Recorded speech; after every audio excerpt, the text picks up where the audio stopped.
you have it. The intro video to Disco Elysium. Greetings, friends, and welcome back to another episode of DreamWizard Plays number 393, Disco Elysium from 2019, Part 3. And now the dog wants in my lap. One moment, please. Come here, peanut butter. Come here. Come here. Come here. Hey. Come here. Okay. We got him. Wait a minute. Wait, whoop. There we go. There's your peanut butter. Say hello, peanut butter. Peanut butter. Okay. All right. There's a peanut butter. And that just interrupted everything. Of course, I can never get the dog into my lap when he's supposed to be there, and then he wants to interrupt things. Let's just carry on. We're just going to pretend that never happened. Would you kindly like, share, subscribe, tell your friends, and he's going to get up and walk away. Really? Where do you think you're going? 17 currently available works of historical dream literature available on Amazon and through, of course, DreamWizard.com. And he's getting back in my lap. He got up, he walked away, he's coming back. Book 3 of the ABC series. That's what I call it. The Augury, Bibliomancy, and Chaos series. The ABCs of dream interpretation. Book 3 is Onirochronologia, Volume 1. Part 1 of 3. This one begins a chronological study of the history of dream interpretation as it changes over time. And it starts with works in the 1500s, and by Volume 3 wraps up in the late 1800s. And there you have it. That's right there. All this and more, of course, at BenjaminTheDreamWizard.com. Also, excuse me, if you would head on over to BenjaminTheDreamWizard.locals.com, you can get the recipe for this here, the Socialist Champagne. And when you get there, you'll realize why that is, why I've chosen that tongue-in-cheek name. Also, it's apropos to the game, I believe. And if you have your beverage of choice in your hand along with me, raise your glass. We'll do the toast. Ein Prosit der Gemütlichkeit. Nostrovia. Kanpai. Salud. Cheers to you. And here's mud in your eye.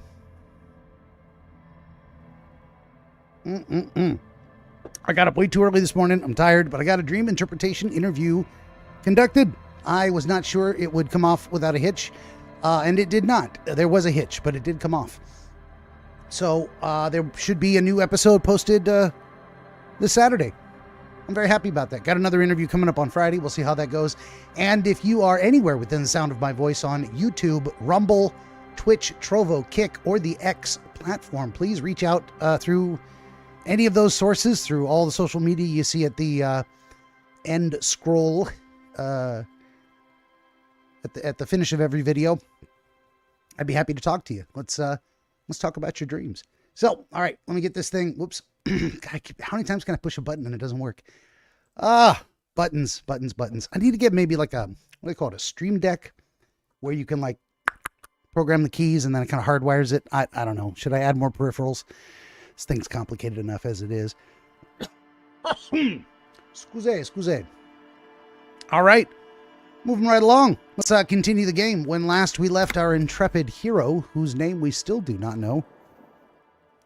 Yeah, we were gonna go get that shoe off the balcony. I'm wearing yellow gloves. I sure am. Got stuff stuck in my teeth. I got a tickle in my throat that won't go away.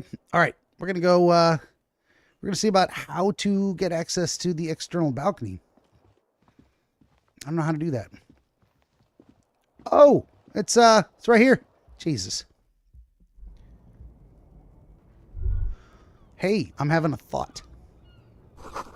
The smell of the sea makes you dizzy. Let's go get this shoe. Wow, I was walking around in the mud. A gust of briny wind washes over you. There they both are. Two identical shoes. Both copiously green and indiscriminately snakeskin, reunited on your feet. Let's see here. Ivysaur EG says hello. Hello to you. Welcome.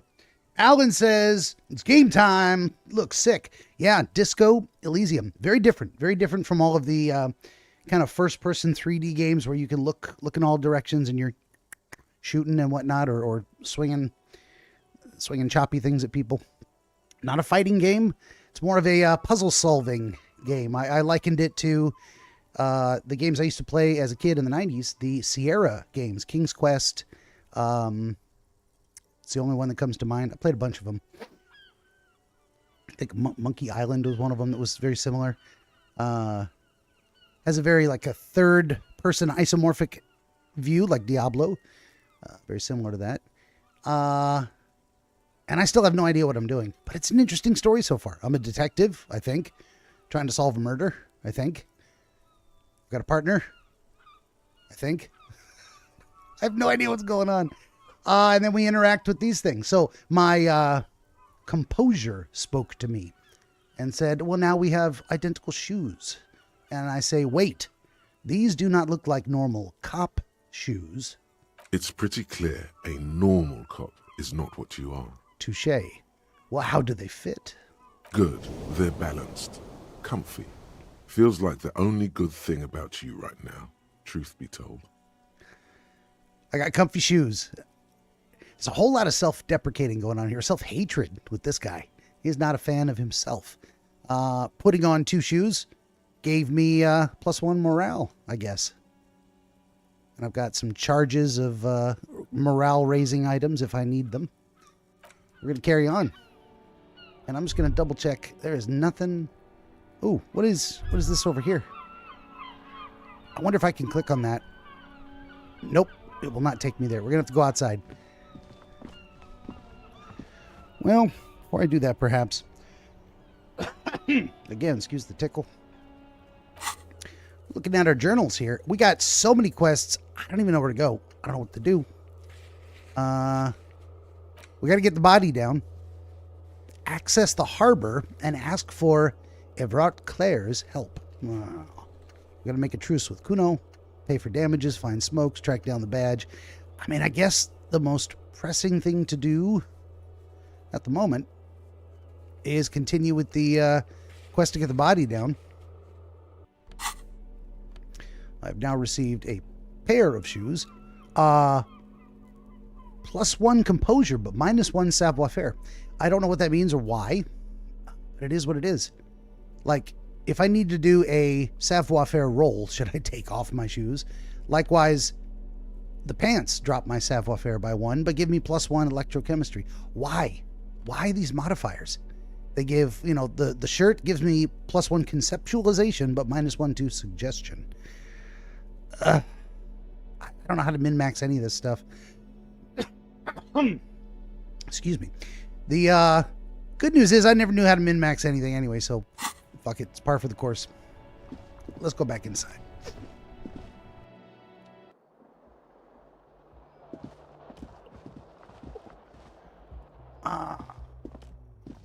One thing I do want to do, we're gonna talk to our partner here and see if he has anything new to say. Yes? Oh, yeah, he was going to tell me about the case. Let's go. What do you want to know? Literally anything about it. I can't remember a single thing. Let's just lay it out there for him. Ah, yes. The case brief you missed. Now I remember. He opens his notes. 3 days ago, the RCM Emergencies Desk received a report about a security guard who was found hanged in Martinez. An anonymous caller said there was a dead body behind the Whirling in Rags hostel cafeteria. The cadaver had been there for 4 days. No one had come to investigate. During that time, the victim had been stripped of his belongings. The caller did not identify him, but used the word lynching. There is an ongoing labor dispute between the local dock workers and the logistics company Wild Pines. I was told we should approach the death as part of this dispute. And I have options here. I can say, wait, does the briefing say who the victim was? Or, why didn't we know anything about the caller? Let's see if the briefing says anything about the victim. A security guard or worker of some sort, hired by Wild Pines. This was just hearsay from Martinez, of course. We need to find out the truth. All right, why didn't we know anything about the caller? They didn't identify themselves in any way. The tone was muffled using a device of some sort. The desk could identify neither the caller's age nor sex. Okay. Why hide themselves? There's a strong prejudice against involving the RCM in what's seen as union matters. The dock workers' union is the de facto police in Martinez. Now it appears they've started executing too. We cannot allow that. Hey, I see you there, Yona. All right, Disco Elysium, let's go. Yes, indeed. Hi, Yona. That's us, the Revachol Citizens Militia. We're the police in this city. Oh, I forgot to read that out loud. I said, hold on, who is the RCM? Revachol Citizens Militia, RCM. Well, there you go. Of course, yes, I understand now. Or let me just make this perfectly clear. Our job here is to find the killer, or I still don't understand anything. I mean, let's pick option number 2. That's right. Okay, I got plus 10 experience for having him tell me about the case. Let's see. Can we go over the preliminary info again? Would you say this is a mysterious case? Or if we're from different precincts, why are we on the same case? I want to say, would you say this is mysterious? He's probably going to say yes. That sounds like a dumb question. I ask all kinds of dumb questions. Let's do it. No, it's not a particularly mysterious case. Well, why not? The deceased is a security guard for a corporation involved in a labor dispute. It doesn't take a DeLorean polymath to put the pieces together. I just don't see the case getting more mysterious than that. We've got some options here. Number 1, I was thinking something otherworldly might be involved. You know, something supernatural. Or, white male in his 40s, what more do you need, huh? Or, personally, I think labor disputes are very mysterious. Or, okay, so the case probably isn't mysterious, but could it be sexy? I'm going to pick that one. Let's do it.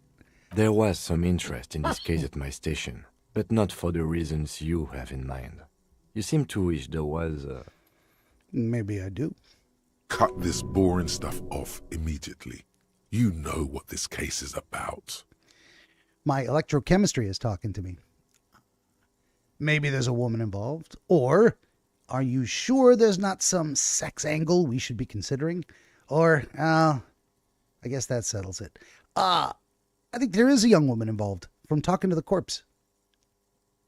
That seems highly likely, actually.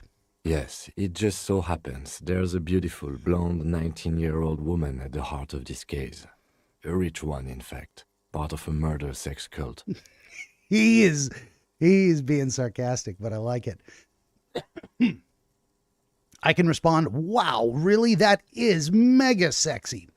Or, it doesn't have to be a cult. It could just be a sex murder. Or, it doesn't have to be a murder. It could just be sex. Let's go with, wow, that is mega sexy. No, not really. Was there anything else? Oh boy, he's on his... I'm on his shit list, I can tell.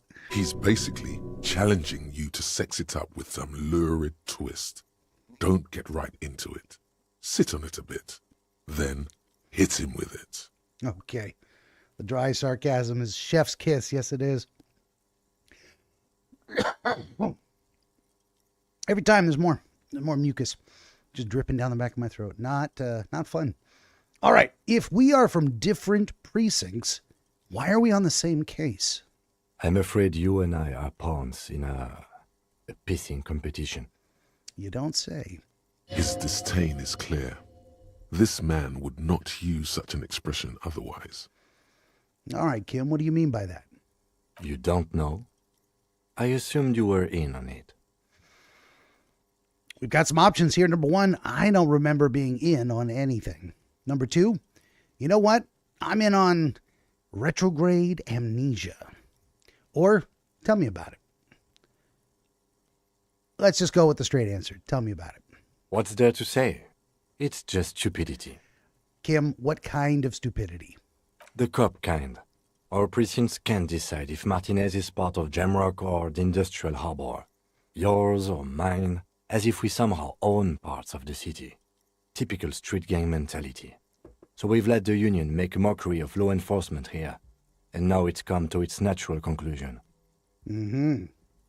So this is a struggle over who runs Martinez, huh? Well, sort of.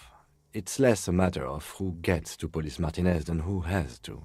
It's an orphan district, in other words. Oh, they're each trying to push responsibility on the other.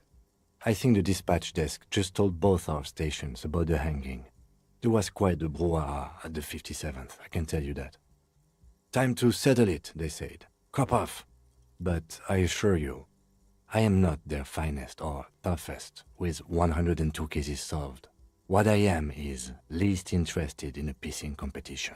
You and me both, Kim. So he volunteered to represent the 57th, but not out of competitiveness. On the contrary. All right, we got a range of answers here. I can be challenging and say, so you volunteered to spoil it? I can say, number 2, what's so special about Martinez? I could say 3, I wonder what this says about me, that I was sent by my station. Or, okay, enough of the competition then. Tell me something else. Now, I'm interested. Let's be a little challenging. Let's say what? You volunteered so you could spoil the case? He's not going to like that. I think he's a straight arrow. I think we're just going to piss him off, but let's poke him a bit and see what happens. Yes. Oh, I'm shit! an unrepentant spoil sport. Okay, that's sarcasm again. I get it. I expected him to be a straight shooter. No, I should have known he would sarcasm it. The lieutenant appears pleased with this. Yes, I'm an unrepentant spoil sport. I think he's pleased with his clever answer. All right, what's so special about Martinez? Martinez? Nothing. It's just a puddle at the end of some drain pipe. No one cares about this place. They care about sports. Most of our colleagues don't even know how to get here. North of the interchange doesn't exist. Yona makes a good point. There is truth in sarcasm sometimes. Maybe he did. Maybe he volunteered to ensure his department didn't get stuck with Martinez. Fair enough. Maybe he is playing more politics. He seems like a straight shooter, but maybe there's layers to him that I'm going to uncover here. A tremble comes over you. Another after effect of ethanol poisoning, perhaps. Feels like leaves do when they rustle in the breeze, somewhere far away, below the turbine. The 41st and the 57th. The lieutenant was right. It's not about who gets what's north. It's about who doesn't. Kim, my friend, I wonder what this says about me, that I was sent by my station. He raises an eyebrow, thinking it best to let you make the next move. We got some options here. Look at all these options. Number 1, I was sent to teach you a lesson in style. That's something I would say. 2, there can only be one conclusion. I am the finest, a case-solving machine sent to outperform you in every way imaginable. 3, I must be an augury, an apocalyptic omen sent by my people. Can you guess my message? 4, don't be scared, but I think I might have supernatural abilities. 5, I probably have an unbelievable kill count. Well, we know it's only 3. And that's, according to Kim, that's kind of unbelievable that it's so low. Or I'm going to leave why I was sent unspecified. Let's go with a little bit of bravado, a little bit of let the ego vent. There can only be one conclusion. I am a case-solving machine. A good joke. Oh, good old Kim.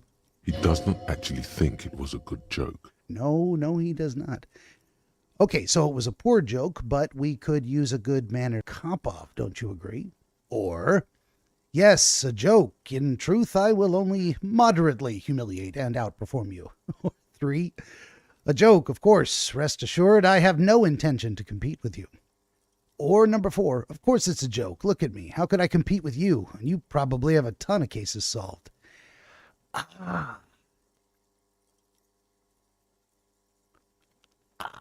He's not interested in an old, good-mannered, well-meaning cop-off. He's not here to compete. doubling down on the joke. He's not going to think that's funny either. It's in character to say, yeah, I'm only here to moderately humiliate you. The joke, of course, rest assured, I have no intention to compete, or how could I compete with you? The self-deprecating one, I don't think that's good. I could go a joke, of course. Rest assured, I have no intention to compete with you. Listen, every now and again, you got to rein it back in and just be serious.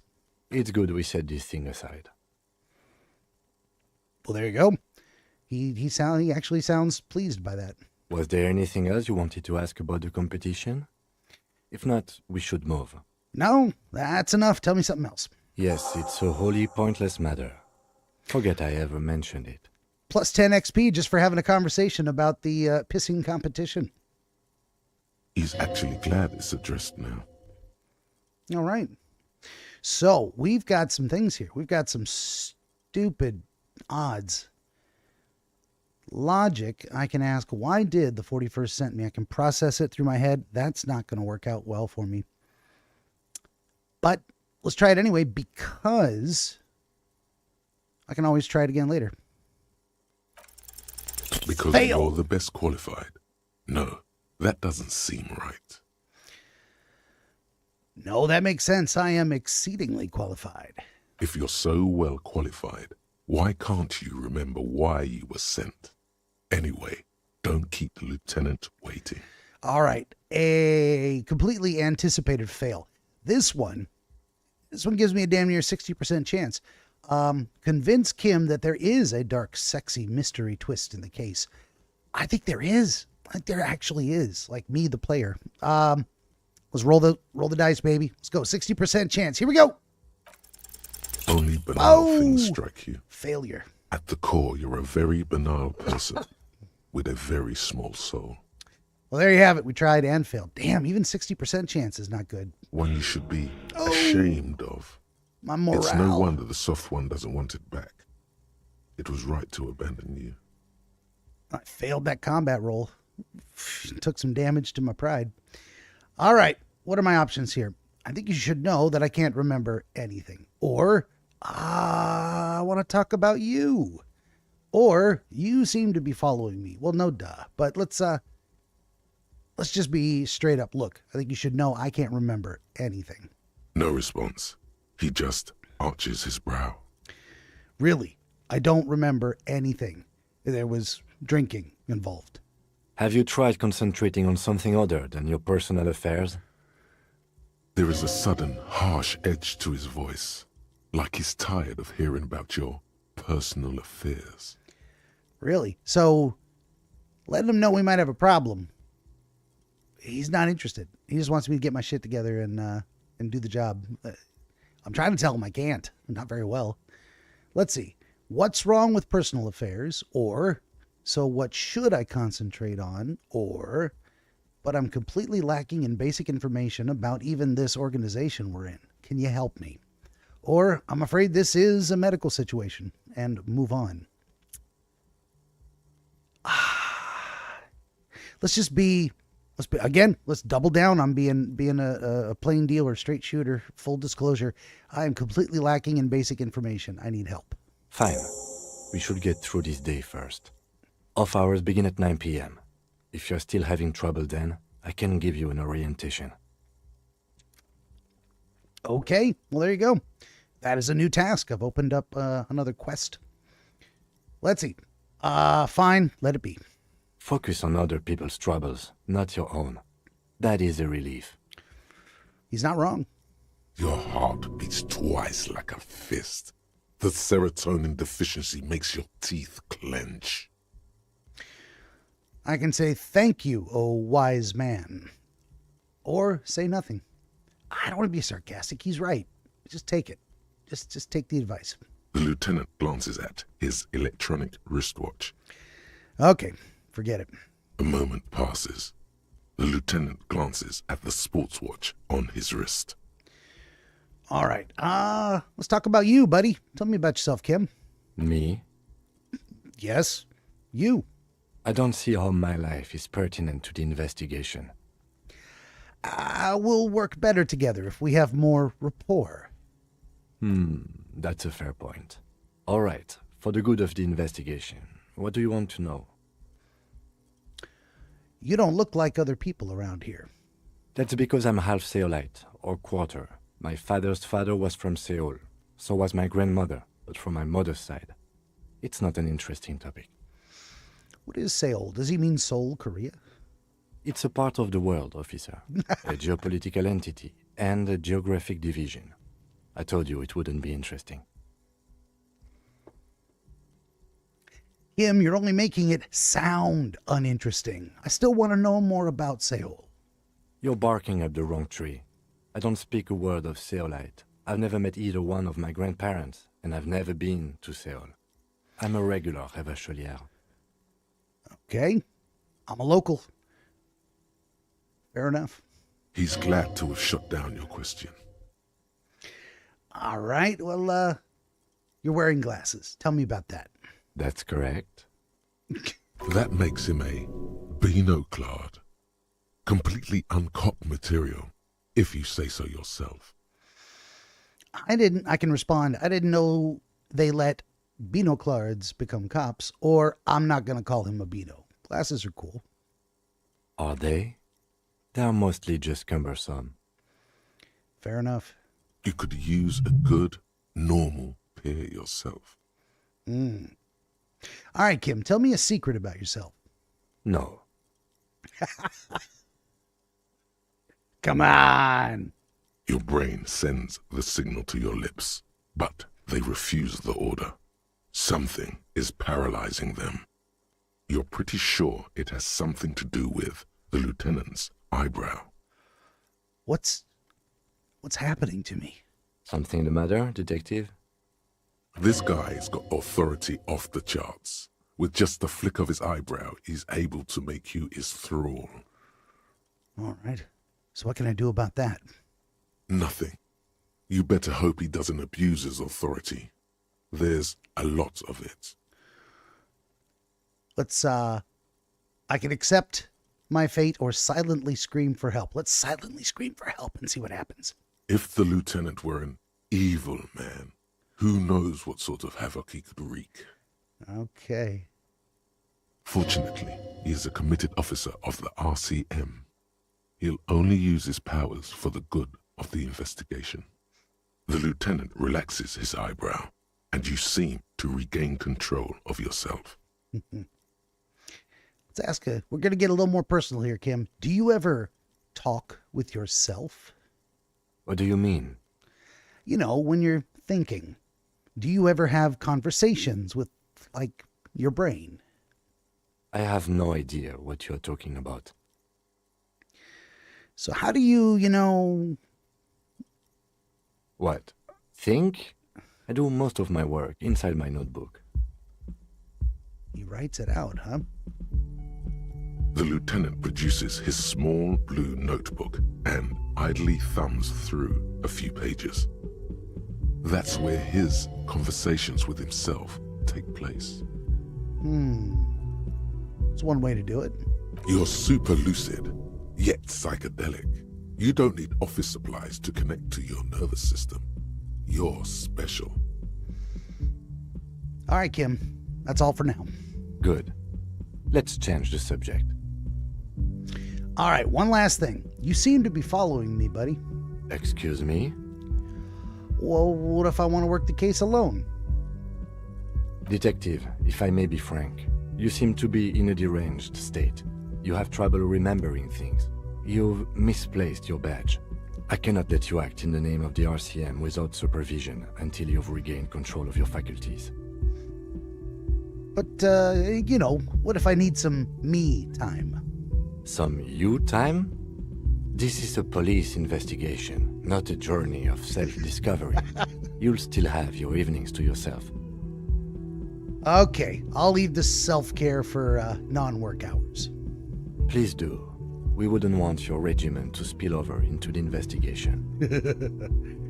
All right, that's enough. Let's wrap it up, buddy. Ooh, what was that? A whole half an hour spent climbing a dialogue tree. That's fine. That's fine. I saw at least one thing in the alleyway outside that I wanted to go check out. Hey, here's a new dude to talk to. He wasn't there before. Or was he? I don't even know. It's all about money, you know, he says.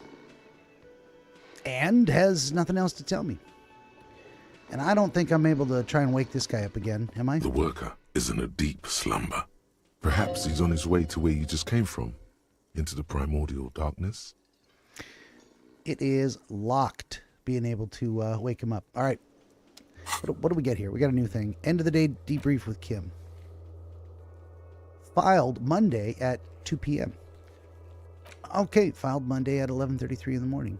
These are in order. Well, if it is after 2 p.m., why don't I check out the kitchen, right?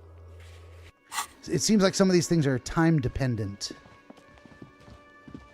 Hey, the kitchen is open, and I want to come back here when this is open eventually, after a certain time.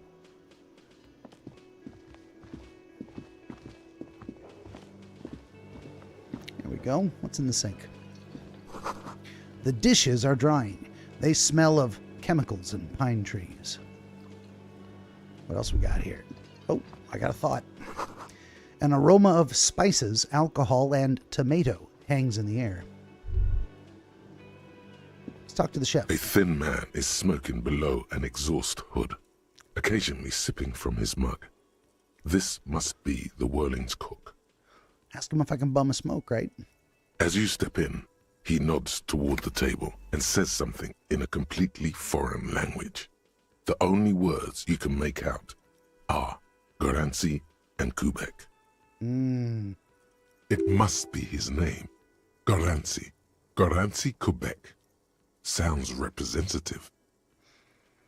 Let's say, hello, sir. Got time for a few questions? The man puts his cup down and replies something, his left hand drawing arcs in the air. You got some impressive pots here, buddy. He smiles and bangs his ladle against each of his pots in turn. All right, he don't speak the lingo, so we're gonna bounce. Well, there you have it. Can we go out this door? And where does that take us? You see a heavy steel door with a prominent dimple lock. It's painted blue. You immediately feel drawn to the color. Blue is for mystery. Let's touch the door. The cobalt blue surface feels rough to touch. The stainless steel door is flush with its frame on every side. Let's try to push the door. The door does not budge. Let's wonder out loud where the door leads. You do? It's a door in the back of the kitchen. Why do you care where it leads? I'm drawn to its cobalt blue. Or it's part of the whirling in rags. There's something about this place that makes me want to know. Or out of duty, we may find something pertinent to the investigation. Let's see. Yes, I suppose it's worth seeing if we can get in. Just to be thorough. As a side investigation.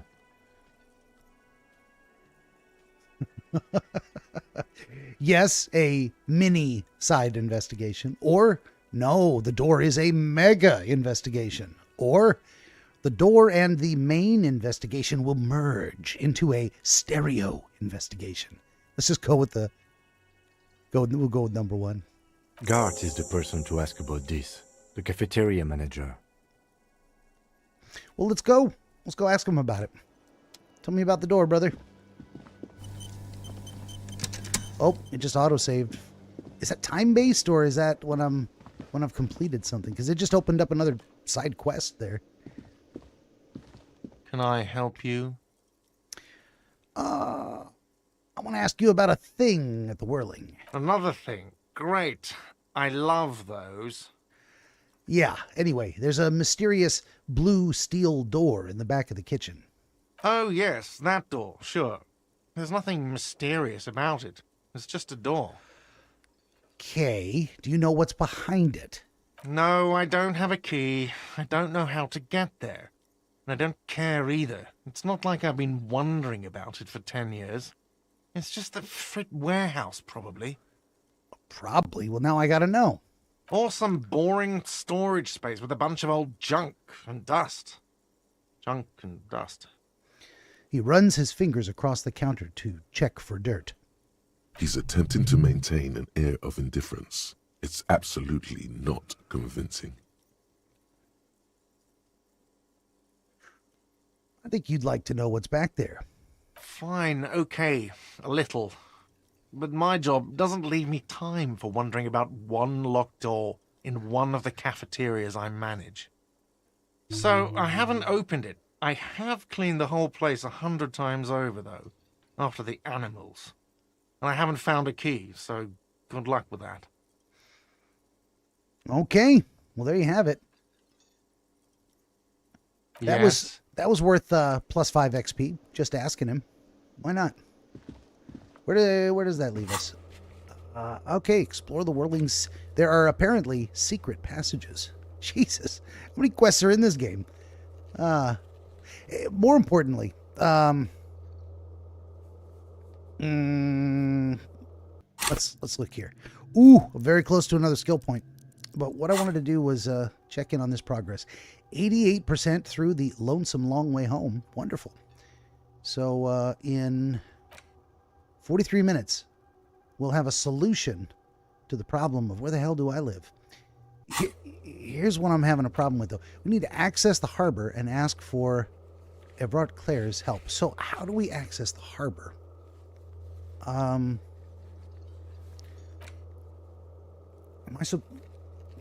eating my mustache here. Ugh. Am I supposed to know how to get to the harbor? I mean,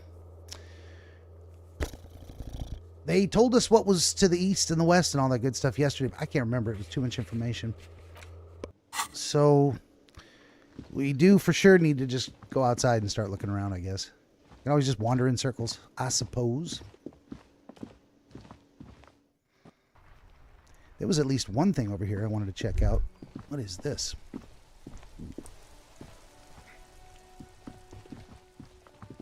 An old call box with a matrix of push buttons lists all the companies in the East Delta Commerce Center. We got a bunch there, and no reason to ring any of them.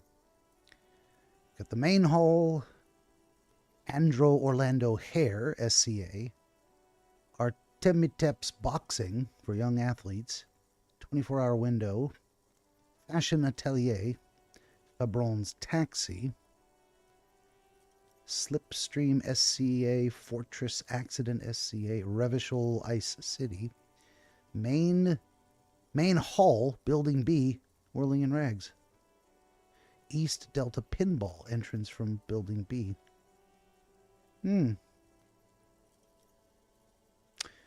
Okay, well, obviously this door must be locked. Yep. And we're not going to get in without someone to buzz us in. And we're not going to get someone to buzz us in without a quest.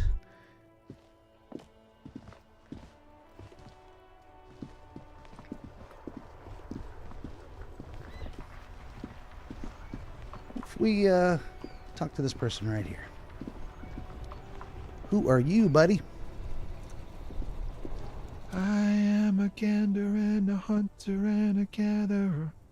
Feel like a traveler. The man mutters to himself, accenting the beats as he goes. Let's ask him what's going on here. It's the jam, my man.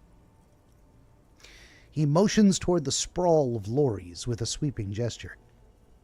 Okay, what's the jam? It's a traffic jam for the ages. Harbor gates up the street are shut tight. No explanation given.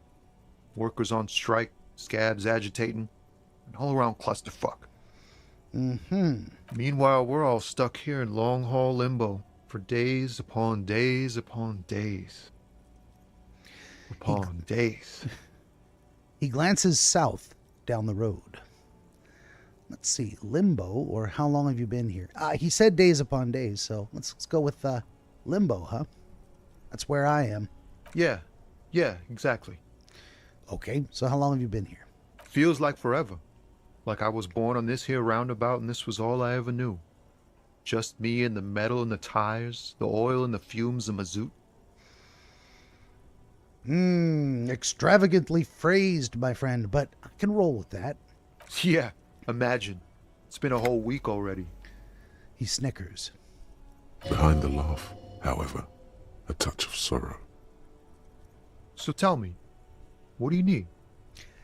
Got any smokes on you? Nope, don't smoke. He nods towards the big lorry behind him. Some of the other drivers do, though. There's still a few around, waiting for the jam to disperse. Or waiting for the sweet release of death. Yup, nothing wrong with that statement. Your senses have nothing to add.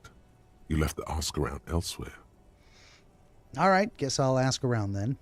You could also check the kiosk down the street. Frit. With 3 T's. Rebishaw's weird. It says he points towards the harbor. Well, which way was the harbor? I don't even remember. Let's see. Spare some change for a working stiff. I'm not going to ask him for money. Tell me more about this strike, man. It's like whatever's going on over at the docks. Workers got a blockade set up, making demands. No way in or out. Well, what's the union demanding? Some pretty wild stuff, I hear. Like a giant new power crane in half the company? I forget what exactly. Good on them, I guess. I've heard talk there's a company rep in town, too. Like a strike negotiator type. They'd know what's up. Precise demands and so on. Ah, yes, from the Wild Pines. We'll meet her soon enough, I'm sure. Well, what do you think the company wants? They want to keep that money flowing in, my man. Ka-ching. Is there anything else I should know? Anything else? Yeah, this ain't really my area of expertise. I just do my job and get paid. I have things to do and places to be. All of us do. All of who? Us lorry drivers. Camionneurs. You still hang around here waiting for this mess to end. Most have scurried off somewhere to get drunk or high. Or laid. Not that I blame them, really. But not you, huh? Not my thing. Chasing transient pleasures is a drag these days. I prefer the examined life now. Thinking, reflecting, observing. He glances down the road toward the horizon, a glint of something in his eyes. What's better than chasing transient pleasures? The more transient, the better. When one's ended, you can get onto the next one. Well, let's ask him straight up. You know anything about that dead man? The one that's hanging behind the hostel there? He ain't one of us drivers. I know that. All accounted for. Otherwise, I haven't really asked about that. Been wasting time right here. Keep him busy. Busy? With what? Analyzing the fundamental structural and psychological conditions of being stranded in the midst of a sea of motor lorries and their sad, despondent chauffeurs. And what's your conclusion? A sense of surprise there ain't more bodies hanging from more trees. Fair enough. All right, what are you hauling anyway? Oh, high-grade narcotics, illegal firearms, stuff like that. That's exactly how you talk to a cop. Hey, I see Shenez Busy has subscribed. Thank you very much. Time to arrest him. My authority speaks. I could say you're under arrest. I could say, wicked. I've always wanted a friend in the underworld. Or I could say, okay, and what are you actually hauling? I think this guy's got a sense of humor. Let's say, wicked. Ha! No, I'm joking, my man. Found runs a nice, clean business. This haul of cargo is mostly sporting goods. You know, tracksuits and that kind of thing. They usually get shipped to Grad and the Occident. Though we've been making headway in the Il Moran market lately. So, nothing illegal then, huh? Not unless they've illegalized sports equipment while I was on the road. I'm a little disappointed. Or at least my electrochemistry is. All right, that's your machine behind you, huh? This rockin' beauty. Sure is. Like a rash you can't get rid of. You interested in heavy-duty cargo machinery? Yeah, these lorries are pretty neat. Neat. For carrying large quantities of cargo a long distance. These found tracksuits need to find their way to the kids way out in Wamrau and Loran Bird somehow. Bobby B, I see you there. Tracksuits, the gowns and tuxedos of communism. It's perfect for the Slav squat. You must have tracksuit and a bottle of vodka in hand. There it is again. A little touch of sadness beneath his cool. He thinks he's spent too long in this lorry. Hey, could I get one of those fawn tracksuits you're hauling? We're pals and all, but I can't just freely hand out the merchandise. The bosses won't be happy.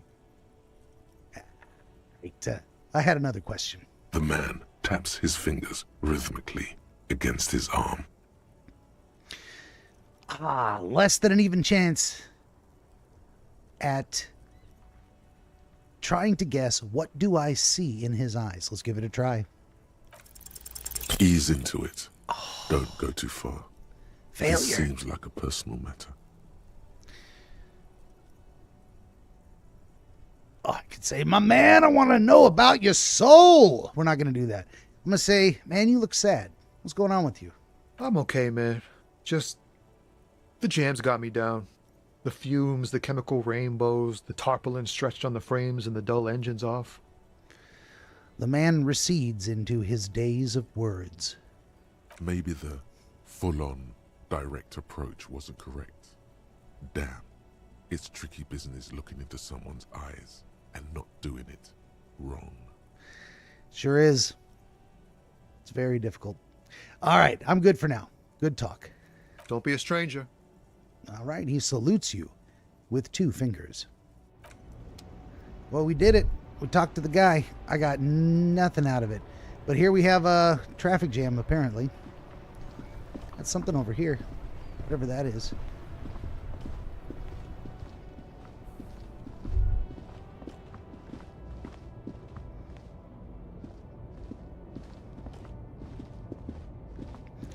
Man, we gotta go a long way around here just to get a look at whatever this is. A bold slogan, Humanox, covers the truck. Well, let's read this placard. An old monument stands in the middle of the traffic island, pointing toward the sea.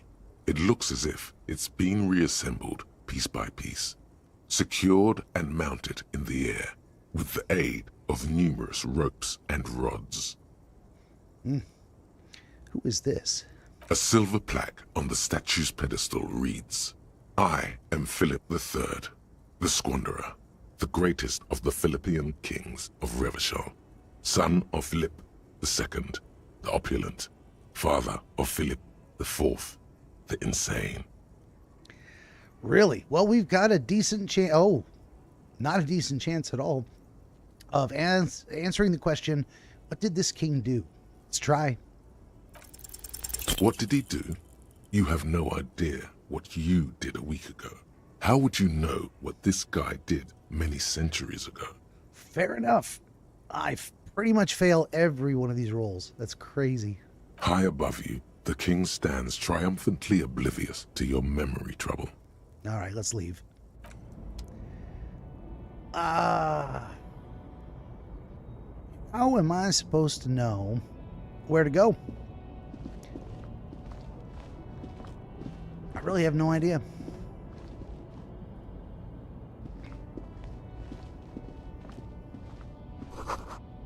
A foreign car, kept in good condition. Hey, maybe there's some more people to talk to. Some coins on the ground. Let's go pick them up. Literally scrounging pennies. The lorries probably stored fuel here. Now they store booze. Okay. Well, here's the thing happening.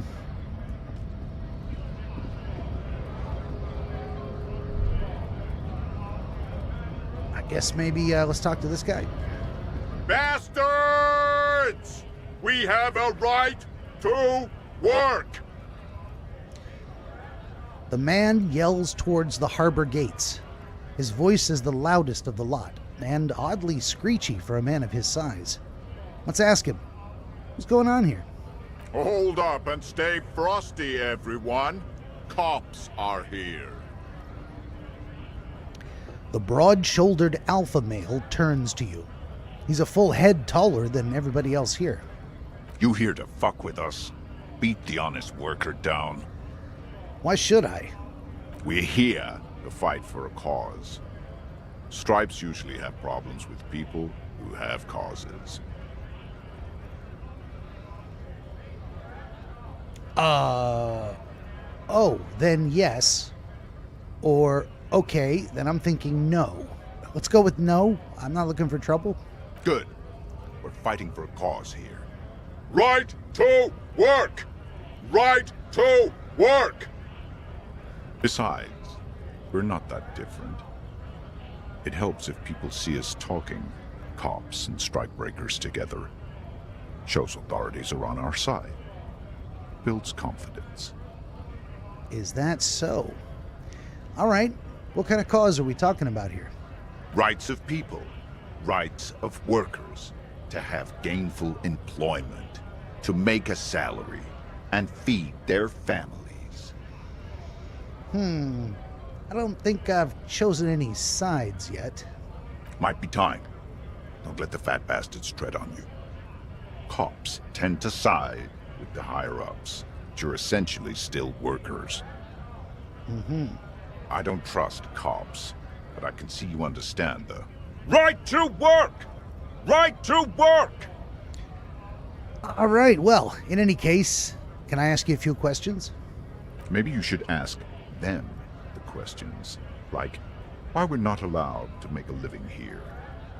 Shame on you! We have families to feed, you piece of shit. He points his finger at the man sitting on the railing. So do we, Scott. The loitering man hollers in return. Let's say, I want to get into the harbor too. Have fun. Union shits are on full strike. Don't think they're going to let you through the gates. You trying to meet their fat boss? I'm interviewing people about a murder that took place here, behind the hostel cafeteria there. I know nothing about a murder. His reply is snappy and terse. The mention of a killing sends a barely noticeable shiver of tenseness through him. Interesting. Absolutely nothing? Wouldn't put it past these harbor bugs. They'd do anything to stay alive. Right to work! It's shameful. Cops doing nothing. You should bring backup. Open up the gates for us. Blockading gainful employment for workers is a crime. Well, this, really isn't my area of expertise. We are not picking a side in this just yet, sir. Well said, Kim. Pity. Let us work! Let's see, so who are all these strikebreakers? Honest men and women with rights to work, to be useful, not toys for corporate interests. The man runs a hand through his steadily graying military haircut. We came here to help the harbor run smoothly in time of crisis. If union fucks don't want work, they ought to let in those who do want work. Interesting. I have a question. Why do all these men follow your leadership? You think they follow because I'm big and loud? No. They follow the rules of the market, the rules of the economy, because they were Given a job to do! Well, what exactly is your goal here? We were promised work. We'd be in there, working, if the bastards hadn't shut the gates. And you are unable to breach the entrance? Main gate's locked. Would take heavy ordnance to bust it open. Could try to get in through the secretary's office. Door's locked. The guards blocking the way to the access panel. And I don't mean the scrawny mesk punk either. I mean head measurer. Or whatever he is. Wait a minute. Head measurer? Huge Seminese guy standing up there on the overhead passage. Won't let anyone by. The access panel is right behind him. How bad could one guy be? You seem capable. Bad. Standing on a narrow bridge, he's got a strategically advantageous position. And he's trained. Sounds like you're trained too, buddy. I don't know how the Union has a trained killer up there. But that one's no joke. And my men are tired and hungry. They're workers, not fighters. Well, why don't you just, talk to him? Like civilized folk, you mean? These native fucks don't understand civilized. Is that so?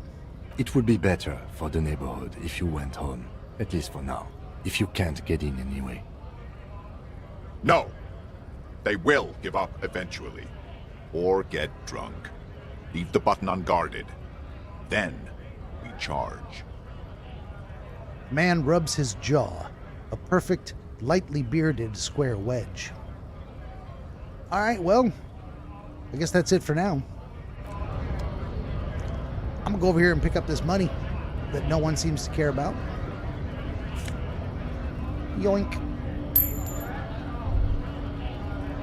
Oh, look at that. There's more things. There's people to talk to. There's a set of stairs I can walk up. Is that what that is? Can I?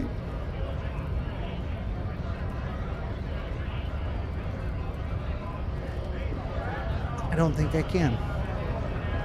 Scab? Asks a man with jolly eyes tilting his head.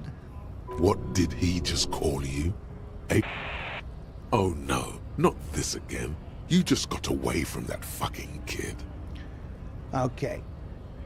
Let's see. No, I don't want to deal with this again. Who exactly is a scab? Or, yeah, I'm a scab and poor and downtrodden. Wave your fist. Right to work. Let's get straight to the point. I'm not a scab. I'm a cop. I was just messing with you. No one's ever seen a cop scab. Interesting. Imagine, you cops going on a strike, but then another cop comes in and says, let us cop for less money. Speaking of, what brings the RCM here? To the Wild North? Come to see the strife? Nope. Come here investigating a murder. Murder, huh? That sounds like a lot of hard work. You'd never see me investigating a murder. I could whisper to him. I have no idea what I'm doing. Hey, maybe you want to help me solve it by telling me who did it? Of course, Policia. It wasn't me. You can rule me out. Easier that way. Pretty sure. Well, what's this strike about anyway? You know, serious business. I'm sure the big boss will be glad to tell you. You'll have to ask him first. He's a chatty guy. Wants to talk about the strike.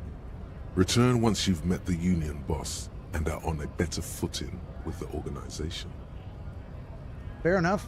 Good talk. Gotta be moving on. Okay, looks like we can get right up here. Missing a lot of stuff over here. We'll come back. We'll come back to that. What is this? Notice, in case of strike, press the button behind the guard. How about this door? A hermetically sealed door, locked by electronic means.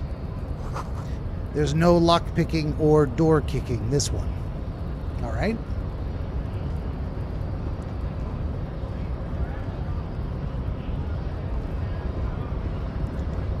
There are people I cannot talk to, except maybe this guy. What are these girls in skirts doing up here? Nobody betrays your degeneracy. You're not wrong, pal. Yeah, Measurehead. His body totally betrays his degeneracy. Says the young woman at the giant's side. Don't say anything. Size him up first.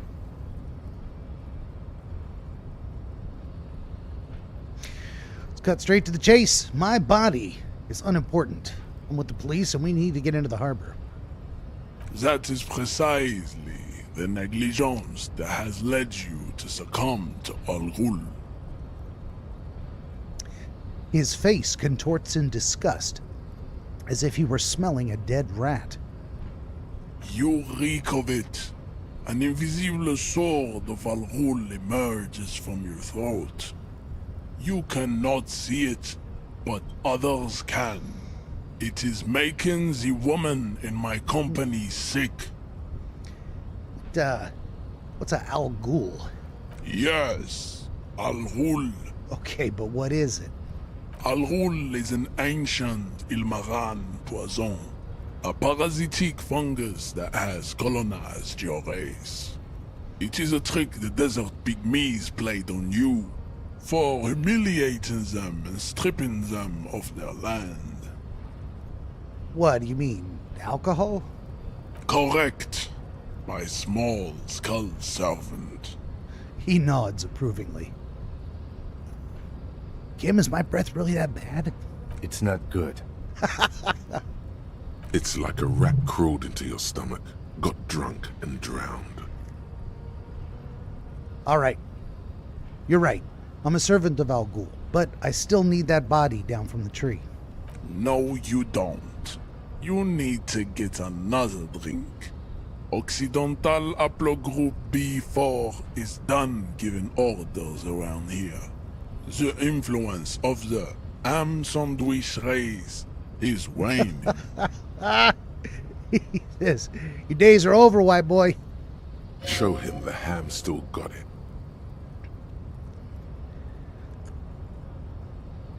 Let's see here. I think I'm not going to take the bait. Look, the race stuff here is not important. I just need you to help me do my job. Please. Begging for help. Attempting to pass fear for cooperation. How far the Occidental Haplogroup has fallen. You were once a noble and powerful race. I screwed that up. Should have gone with trying to threaten him, even if he kicked my ass, maybe. You gave the world eugenics, electricity, and powerful weapons of war like missiles and aerostatic aircraft. You made great gains in metallurgy, race theory, and statecraft. You dominated lesser cultures, like the deformed Hemians and the inexplicably potato-obsessed Kroikos. But now your ascent to the genetic summit has halted. You are obsessed with sadness and with frivolous pop culture. He's not wrong. You will be superseded. Isn't that right, babe? It is, baby, yeah. You know it. There is a button right behind him, just out of reach. It must be the one that opens the door to the harbor. This man is not budging. Let's hope his superiors inside are more cooperative.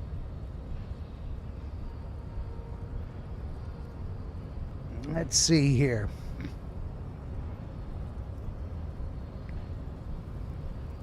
Let's be a little confrontational. It was your people who put that dead body up there. Your people should help me get it down.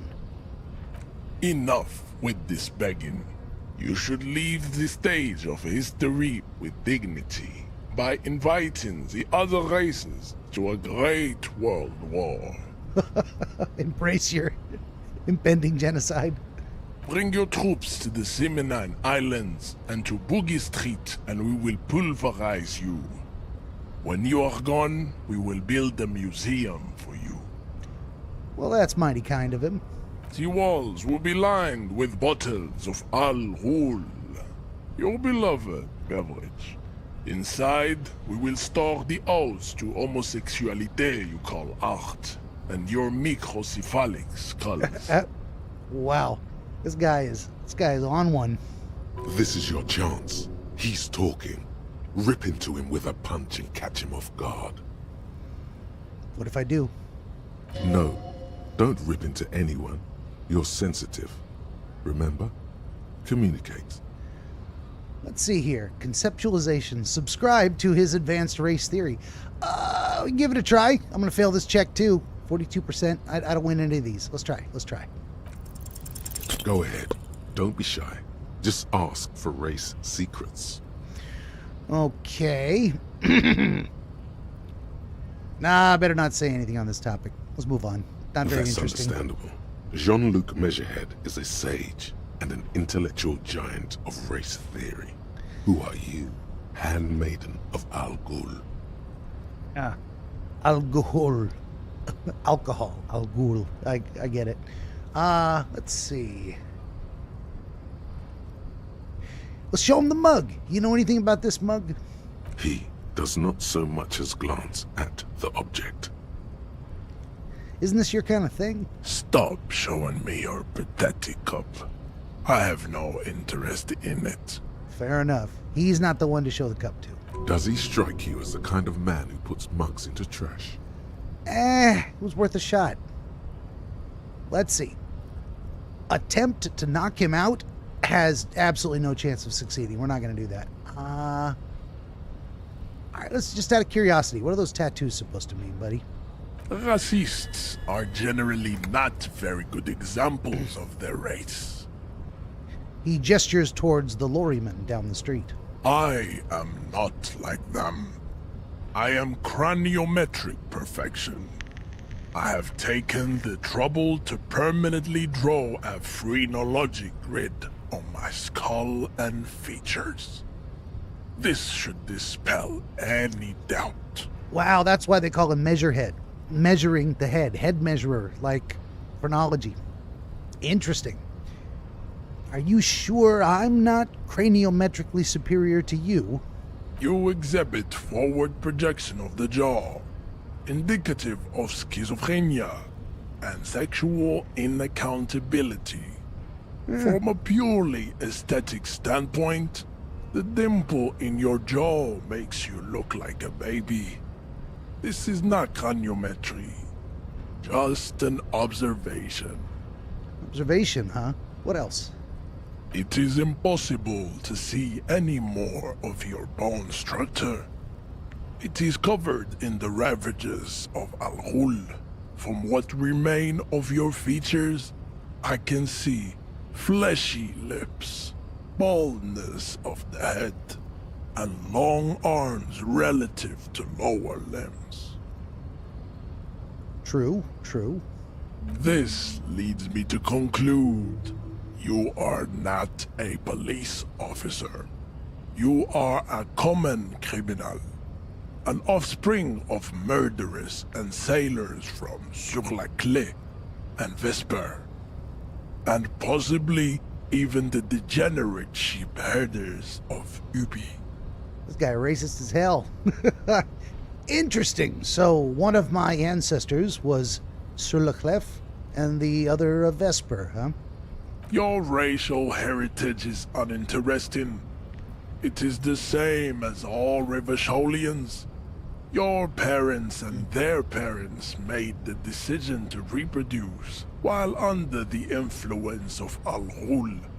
That is the only reason you are here. Can't say he's wrong. He's right there.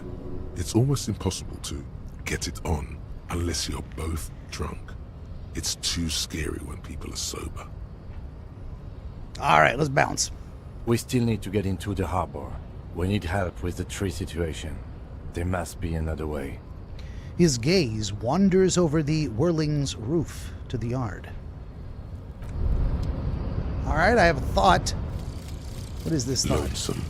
Long way home. Oh, we've got a... They're going to tell me a story. Here we go. Home awaits. Walk past Station 41 and through the market, past the Boogie Street spearhead to the other side of the lake, the frozen eye at the center of the district. Then past the video rental store on the corner. There, at the end of a street lined with pine trees, a small house no larger than a matchbox. 11 Voyager Road. You no longer live there. Those times are gone. And so are those people. Why did you come here? Why are you still here? And where's the dealer? You have to get back to work. That's all you have now. All right, that is the solution. And what are the bonuses? Learning cap for perception raised to 5. Speed gives 1 PSY. Accept. All right, we've got a long way home. And we've got a skill point to spend. How are we going to do that? How are we going to do that? Savoir-faire. It's a good thing I boosted it by +1. What do we need here? What's a good way to spend these skill points? I don't even know. I have no idea what I'm doing.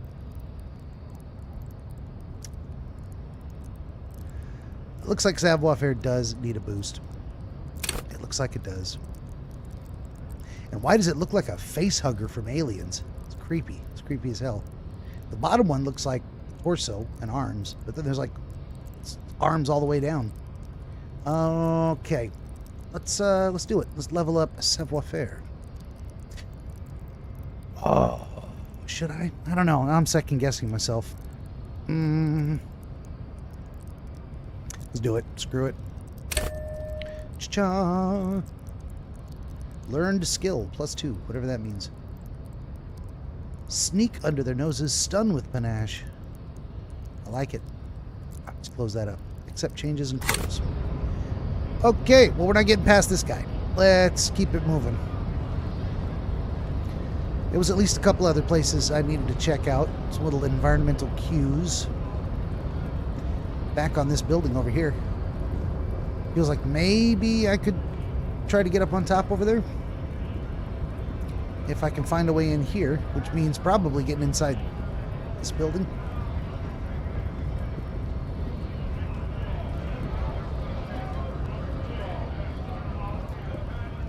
All right, number one. Let's look in this trash can. What's up with the trash can? I can take magnesium to boost my morale. All right. Let's look at the magazine rack. Jump Jams, a popular musique magazine. Also, a glossy magazine, Most Able-Bodied Men. The issue hosts a top 10 list, which I am certain I am not on. I just had a thought, didn't I? I guess not. Still looking for a way to get into the harbor. All right. Whoop. Close that up. All right. What is this place? The Friet. Sick. All right, well, let's go in the Friet. What do we got here? Got all kinds of stuff. Let's start looking around. Number one, let's check out the flowers. Yellow roses. Dozens of them. Tulips, too. How about over here? The tear machine stands in the corner. A sign says, 1 bottle equals 10 cents. Hey, what is this machine? Oh, that's the tear machine. Yes, but what is it? It's a machine for tear. You know, you find tear outside, like bottles or whatever, and put it in the machine, then it gives you money. I see. And how do I pick up tear for the tear machine? You need a bag, I guess. We used to have some, but we gave them all out, so... She shrugs awkwardly. Feel free to use it if you find a bag, though. I'm sure there are some out there, somewhere. Okay, so if we can find a bag, we can go around collecting bottles to put in the bottle machine. It's bottle return. Oh, it sure is. All right, well, what's this thing? A small cabinet on the wall is filled with various medicine bottles, nasal sprays, and blister packs. They all bear the Saint Baptiste Pharmaceutics logo. Just ask me if you need anything from Saint Baptiste. We don't stock prescription meds, but we do have Nosafed, Duramine, Magnesium, and Hypnogamma. All right, what do those products do? I don't know. Let's see. Nosafed is a nasal spray. Duramine is a really good painkiller. Magnesium is a dietary supplement. Hypnogamma is... She stops. I don't really know what hypnogamma is. I guess it makes you feel less shit. It's recommended to use after lots of partying, studying, or exercising. Can you be a little more specific? No, sorry. I'm not like a doctor or anything. Fair enough. Nosifed heals +1 health. Dramine heals +3 health. Magnesium heals +1 morale. Hypnogamma heals +3 morale. Okay, well, there's the explanation. This is locked because I don't have enough money for it, but I could afford anything else. I don't need to buy anything at the moment. Good enough. Well, let's leave that. How about this here? What is this? You see several packaged raincoats fill a low shelf beneath a display of croissants and juice bottles. The raincoats are transparent, except for the big Fritta slogan on the back. So, what's this? What is what? It's a raincoat. If you want to buy one, then it's only 4 real. She taps the glass counter. The raincoats patiently await purchase. It is locked because I do not have 4 real on me. Not at all. All right. What else is in here? How about this? A colorful display of cigarettes and alcohol bottles line the shop wall, inviting you closer. There, in that dark green glass, all in vain. The great flowing river of warmth, wine, alcohol, beer, alcohol, love, alcohol. Let's see. I'm in heaven. I need it all so bad. Sure. If you want something, I can get it for you. Just let me know and pay and stuff. But I'm obliged to inform you that both alcohol and cigarettes damage your health. But I guess you already know that. You can tell by looking at him. Know this, you will never finish your alcohol quest if you don't buy beautiful alcohol. Wow. It's all wine, huh? Let's see. You gain physique and lose 1 morale for each one. They're all relatively similarly priced, so we can buy cigarettes for $2.90 if we ever get that much money. All right, well, that's good to know. Or excuse me, 2.9 real. Anything else in here? Let's just talk to her. Welcome to Frit. Feel free to look around or something. Everything is out on the shelves. She returns to her magazine. What's that magazine she's reading? What's that magazine you're reading? You mean this? She looks at the cover, boasting a colorful photo of 2 girls kissing. This is Pop Stars. It's got, like, famous people in it. It's not for sale. Looks like it also has something called Police de la Mode, featured on page 34. This speaks to you. Let's see.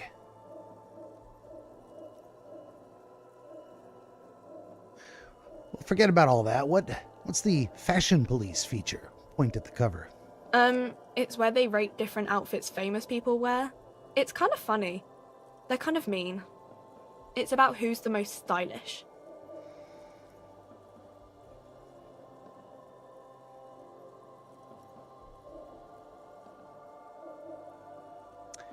Let's see. So who is the most stylish there? It can't be anyone from here. Benita. She's a model. Usually it's a model. Or a singer-songwriter. Or a model. We are not the fashion police. We're the real police. You're right, Kim. Let us proceed. I have some questions for you. Okay. I'm not really supposed to be chatting to anyone, but... She puts down the magazine. Not really chatting. When the police ask you questions, it's not just shooting the breeze. Usually. Let's see. Does Freet have a warehouse in the back of Whirling in Rags? A warehouse? I don't know. Maybe. I don't really care what Frit does. Come on, give me something to work with here. She looks up from under her brow. Fine. Frit doesn't have a warehouse. Just a little back room here. Okay? She turns back to her magazine without waiting for you to respond. All right, well, can you tell me anything about the dead body? I don't really know anything. I mean, I know it's there, but I haven't seen it, so... Did you know the man who died? Not really. Not really? Does it mean you knew him a little? No. I didn't know him at all. All right, well, as far as you know, how long has it been there? I don't know, really long. All right, well, what do you think happened? I don't know. No need to worry.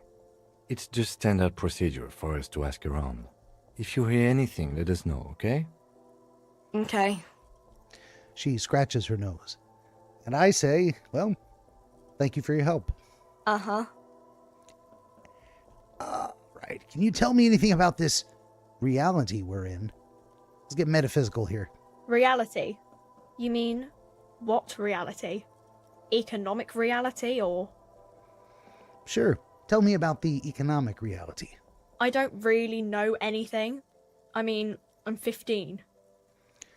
Well, 15 is an excellent time to learn about some economic reality. Yeah, that's why I'm working my arse off in Frit. So I guess, like, that's economic. Yep. Well, what about the physical reality then? I don't know. What about it? Well, where are we? We're in Frit? I mean, where are we on a larger scale? As mankind, or as a nation, or... Yeah, as mankind. In a good place. She rubs her face, thinking. I mean, science is doing great, and this radio computer thing seems to be kinda big. I don't know. She shrugs, then folds her magazine back. All right, what time is it? I don't know. Look at the clock. It's right behind you on the wall. The clock shows the time at 10:09. The hands seem to be still. It's apparent the clock doesn't work. All right. What is the revolution? When ordinary people take over the government and demands democracy. Well, what about the one we had here in Revachol? Yeah, it happened like 50 years ago or so. Sorry, I'm not very good at this. At history, I mean. Okay. The coalition. What is that? Someone told me there is one. Our government? Or do you mean something else? Sorry, I really need to finish this article. She taps the magazine on the counter. All right, I won't bother you with this nonsense anymore. Cool. But we got +5 XP just for getting to the end of the conversation. This game rewards you for just talking to people. Fair enough. And it looks like we're not going to get anything out of this place. But you know what I am going to do? I'm going to take me a 10-minute break. It's about that time. We're going to do a little quick save action here. Leave it on the pause menu. And I will be right back in about 10 minutes, and we'll carry on looking for more people to annoy with my questions. Hang in there. Be right back. Benjamin the DreamWizard wants to help you pierce the veil of night and shine the light of understanding upon the mystery of dreams. Every episode of his Dreamscapes program features real dreamers gifted with rare insight into their nocturnal visions. New Dreamscapes episodes appear every week on YouTube, Rumble, Odyssey, and other video hosting platforms, as well as free audiobooks exploring the psychological principles which inform our dream experience, and much, much more. To join the Wizard as a guest, reach out across more than a dozen social media platforms and through the contact page at benjaminthedreamwizard.com, where you will also find the Wizard's growing catalog of historical dream literature available on Amazon, documenting the wisdom and wonder of exploration into the world of dreams over the past 2,000 years. That's Benjamin the Dream Wizard on YouTube and at benjaminthedreamwizard.com.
and in the basement of that cabin is a princess. You're here to slay her. Wait, what? If you don't, it will be the end of the world. Now hold on a second. Don't you listen to him. What did I ever do to you? She will do everything in her power to stop you. Well, yeah. I don't want to die. She'll charm charm, and she'll lie, and she'll promise you the world, and if she has the chance, she will kill you 12 times over. Is he even listening to me? Don't forget, the fate of the world rests on your shoulders. You're not actually going to try and kill me or anything, right? Because I wouldn't if I were you. If you try, I'll kill you. As many times as it takes.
All right, and we're back.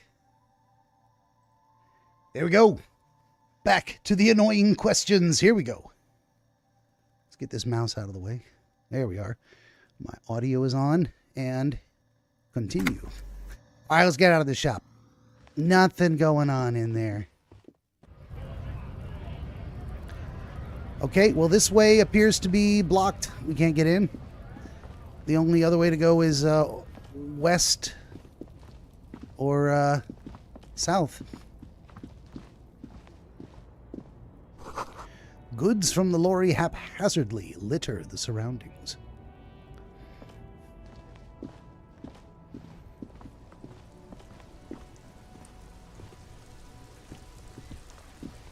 I guess we continue to just kind of poke around, see what maybe can be done about moving us forward with this thing. Looky here. What is this? Another object to interact with. This Post Lavantorie mail collection box has been heavily vandalized with graffito. A closer inspection reveals 2 bullet holes in the front. Well, let's pat it on the top and call it a good mail delivery box.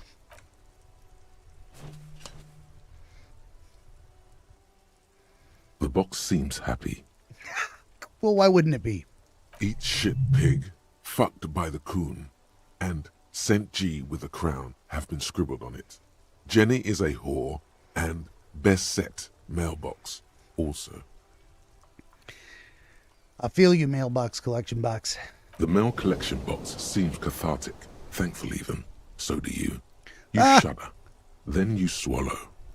I got a morale points for being nice to the mail collection box. And then suddenly, you see it. Over all the other graffitos, someone has, using the tip of a very sharp knife, cut the words, Reverchon forever. Okay, I could also kick the box. I don't think I need to do that. I mean, this could be one of those games where if you kick it, it pops open and something falls out. It could also be that serves absolutely no purpose. Why act aggressively towards an inanimate object, and I will simply lose a health point for, banging my foot on a mailbox for no reason. So we're going to leave. Let's go over here. What do we got here? This book has a rose, a pistol, and a half-naked dame on the cover. Also, it's raining, and these books are just sitting in boxes out in the rain? Seriously? This book appears to be erotica, but without actual erotica.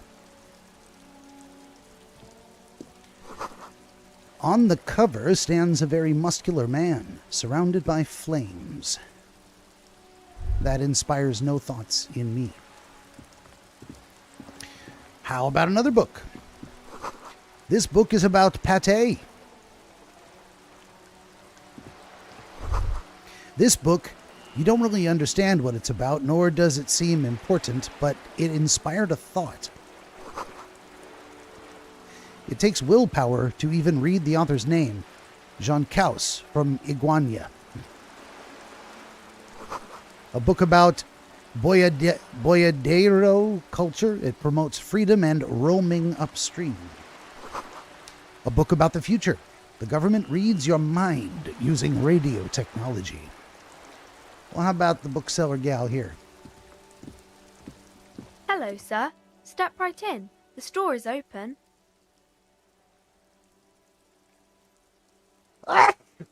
Ooh, there we go.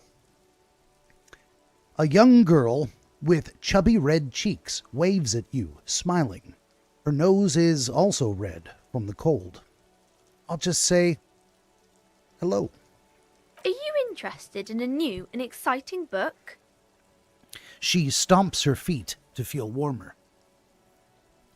And the dog has returned to my lap.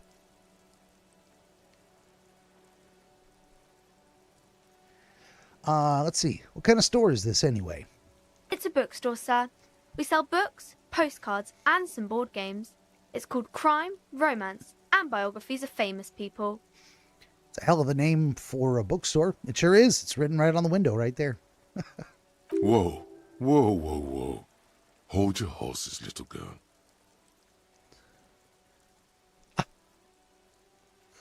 I could ask, what's a book? What's a postcard? What's a board game?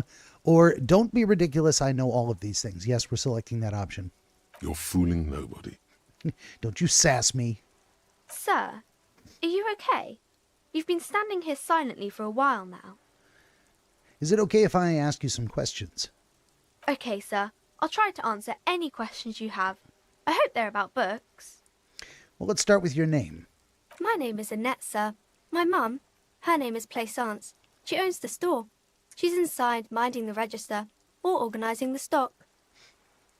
The girl gazes at the window, then suddenly jolts, her eyes wide, as if recalling something. Feel free to step in and browse our wares. And you're standing out here in the cold because... I'm signalling that the store is open. Otherwise, people might not know. They'd miss out on the crime, romance, and biographies of famous people. Of course they would. A sudden gush of wind turns the pages of the books on the counters. She covers her face, smiling. But she's cold. Looks like you're cold. Can I help you in some way? Kind of you to offer, sir. She doesn't know what else to say. What could you do to help her anyway? Maybe, let's compliment her. Such a good trooper you are, already learning the value of hard work, and pat her on the head. Thank you, sir. I'm happy to help Mum out with the store. She smiles and stands upright, like a little soldier. But, shouldn't you be at school or something? I do my studies at home at the moment. I have to help Mum keep this place running. Isn't going to school more important than this? Mum says it's necessary to do both because it builds character. Mum says a proper worker is dutiful. That's how you get ahead in life. You succeed. How's the business going? Mum says it's peachy. She was a little afraid at first. There's talk about this house being cursed. Behind her, the window has been boarded up. You sense the boards creaking, twisting for a second, and some kind of doubt in her tense shoulders. Cursed, you say? How so? Cursed in the way that makes them say that no business has ever really thrived here, sir. That they all go... She's looking for the right word. Bankrupt? Exactly. But we've been doing fine so far. Let's see, I could say I don't think curses are real, or this sounds rather serious. I should probably look into this. Narrow your eyes and look through the creaking boards of the window. Let's say I don't think curses are real. They shouldn't be, but they seem real. Anyhow, they say that these grounds are doomed for businesses.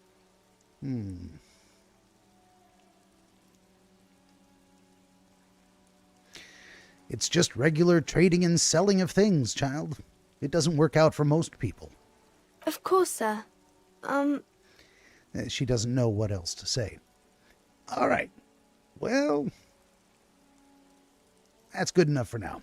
We'll see you around, Net. Wait a minute. Let's go back in there and finish out the dialogue tree. Am I going to get free money for just Hello exhausting... again, sir.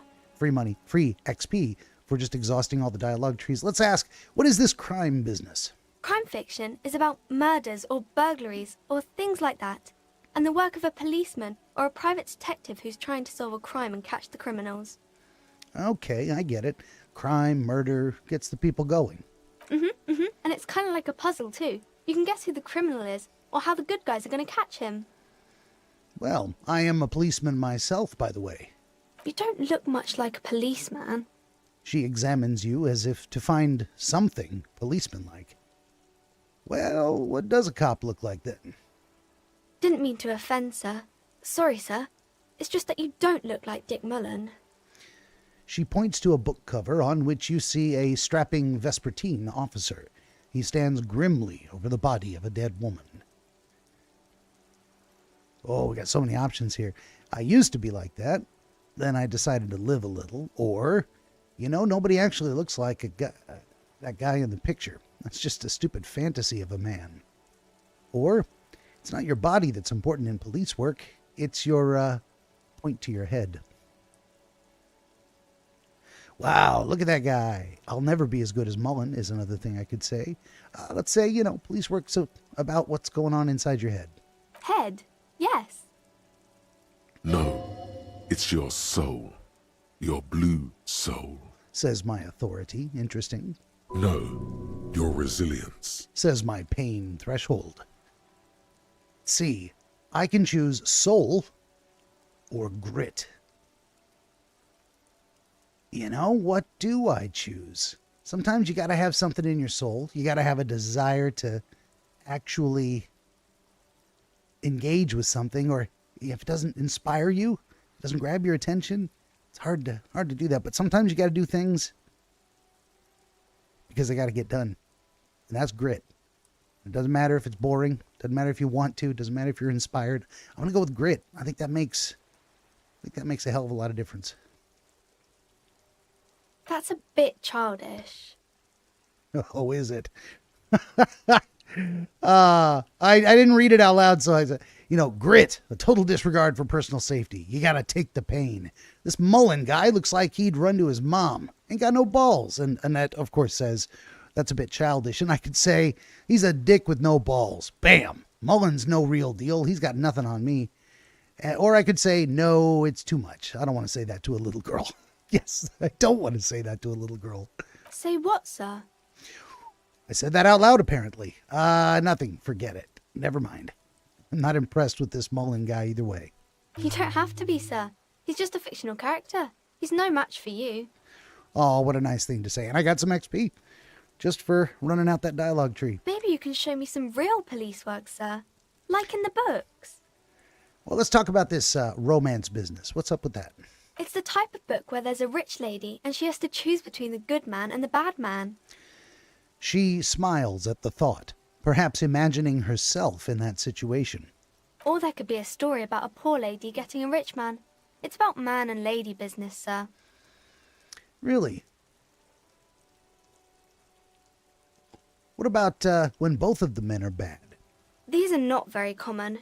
You can't have a choice between bad and bad. Nobody wants to read a story like that. Well, what if it's really well written? Well, maybe then it's fine. Maybe if the lady then decides not to pick either, because she doesn't need a bad man. Yes, that would be interesting. Indeed. Well, tell me about a poor man getting a rich lady. It happens, but usually the guy gets rich in the process, or should actually be rich himself, but has lost his family property unjustly, like during the revolution or something. I see. Those are unhappy books, for most of the pages. People sad about what they have lost, but then it all turns out just fine in the end. Well, what about when everyone is poor? That's really not a proper romance story. That's more like everyday life. Yeah, well, sometimes you have to write about real-life things. Not in romance books, sir. These are about nice and pretty people, and everyone is happy in the end. Well, what about a book where the man and lady business doesn't work out at all? I haven't read many of those. Maybe you should ask Mum. You think she's got one about an excruciatingly painful breakup? I don't think it's a romance story if the main characters break up, though. She pauses, trying to figure out the appropriate answer. I could say okay, or I could say, no, think about it. One where they plunge into a torrid spiral of pain and recrimination, only it's really long and drawn out, scarred for life, phantom limb. Oh, do I want to say that to a kid?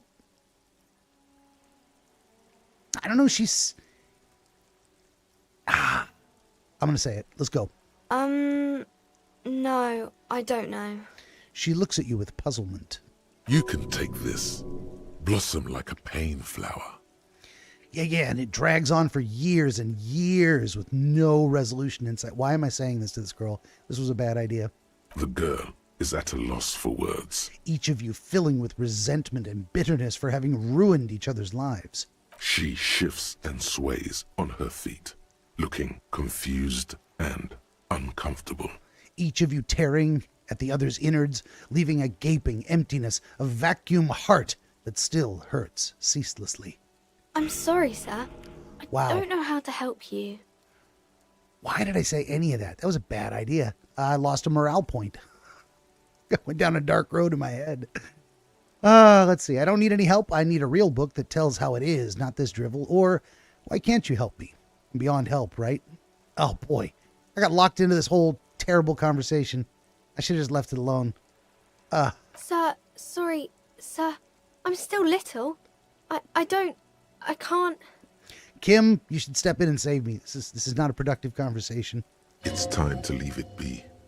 You're about to make a child cry. Are you proud of yourself? Well, we got some options here. Number 1, not a single shred of pride remains within me. Or, number 2, right, activate denial mode. Or 3, damn right I am, proud as a lion of Cerber. Or, say, don't worry, little girl, I got a bit carried away there. Let's back up out of this. Yeah, that's the right answer. Oh, and I got XP. Wonderful. All right, that's enough for romance for me. I got some other questions. Maybe some about other books? Yeah. Who are these famous people? Oh, kings and queens and generals of old, or artists and writers, or musicians, those kinds of people. There's usually something extraordinary about them. She scratches her cold, reddened cheek, then continues. I think that's why people read them, to find the secrets of their fame. Can I become famous by reading one of these books? I don't know about that, but I imagine life is great when you're famous. We got some options here. Fame sounds delicious. Fame is for vain people. Or these famous people sound like a bunch of dorks. Let's go with...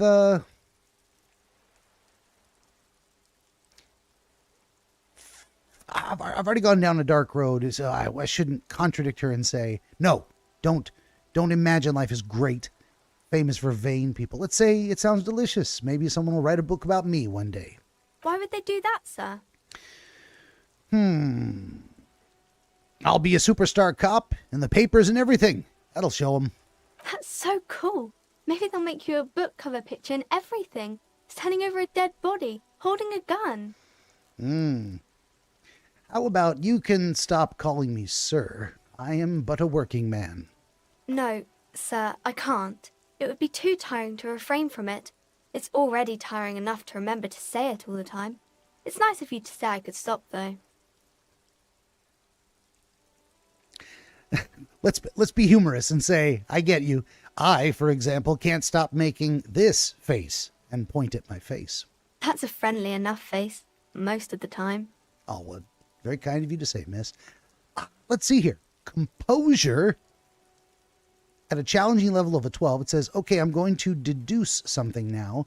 I get a +1 for should be a book of you, saw that she's cold, and afraid of the curse. Okay, well, we got a 72% chance I might win this roll. Wish me luck. Cross your fingers out there. The girl keeps her hands folded, hidden. Why is that? Let's ask her. Hey, why do you keep your hands folded? What do you mean, sir? She looks away. She knows where this is going. You don't need to be worried. I'm here to help. She looks around anxiously. Her hands remain folded in front of her. She doesn't want to show them. Really? We kept digging and found a mystery, maybe. The lieutenant stands by, looking at the two of you with little interest. A facade of true professionalism. He is far more intrigued by the situation than his poise reveals. Let's see. I could tell her it's okay, or I could tell her you heard me. Hands up. She does respect authority. If I want to... I might have to use that intimidation to get her to show me your hands. Like, do it. Do it because I said so. It's okay. Sounds like I'm letting her off the hook and she doesn't have to do it. But that also could be kind of a compassionate, it's okay to show me. But it doesn't say that. So I'm going with the only option I think is actually going to get the job done. She brings out her reddened hands, her nails frayed, nearly chewed down to the flesh. You bite your nails. And you knew this from me keeping my hands folded? She shoots you a suspicious glance. There are a few other hints. Well, that proves nothing. Anyone could do an easy deduction like that. Her eyes flash with defiance. She's not impressed. She actually is impressed. This is more like a defensive reflex. Let's see. You want more? I bet I can figure out why you bite your nails. I got a few reasons in mind. She nods, half provocative, half enthusiastic. Let's see. Number one, you're uptight because of your mother and the pressure she's putting on you. That's one. She may not be ready. That may be true, but she may not be ready to go there. Number two, rats have been nibbling on your fingers. Child labor in dismal working conditions. That's a joke, but that I don't know if she'll take it as one. Chewed on nails means you're recycling your body material. That's just stupid. Or it's an intense dedication to the way of business. There are no riches without personal sacrifice. We're going to go with uptight because your mother and the pressure. Maybe so, sir. Okay, I know it's a bad habit, and I shouldn't. Let's see. Well, I hope this entertained you. We'll go with that option. It was okay, sir. She's still got a rebellious streak. There's more that can be achieved here. Ask her to do the same. All right. You think so? Fine. Do better. Deduce something about me. You're quite sober. She snaps back quickly. Was that sarcasm? The lieutenant does not flinch at the comment. He does not flinch even a single bit.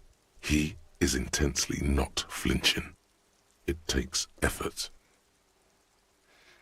Let's see, I can ask her how she knows I'm usually not sober. Or, yeah, about that, maybe you could point me towards some booze. Or, and I'm having a grand time. Or, I am also sad and my head hurts. Well, let's ask her to explain it. How do you know that I usually am not sober? Because you usually aren't.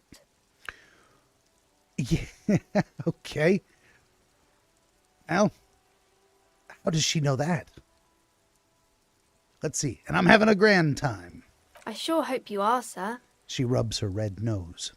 There she stands, swaying on her feet, assaulted by the early spring breeze. She smiles at you. The whole situation suddenly feels familiar, somehow.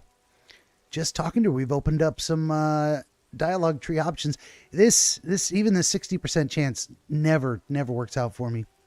I hate that. Let's give it a try anyway.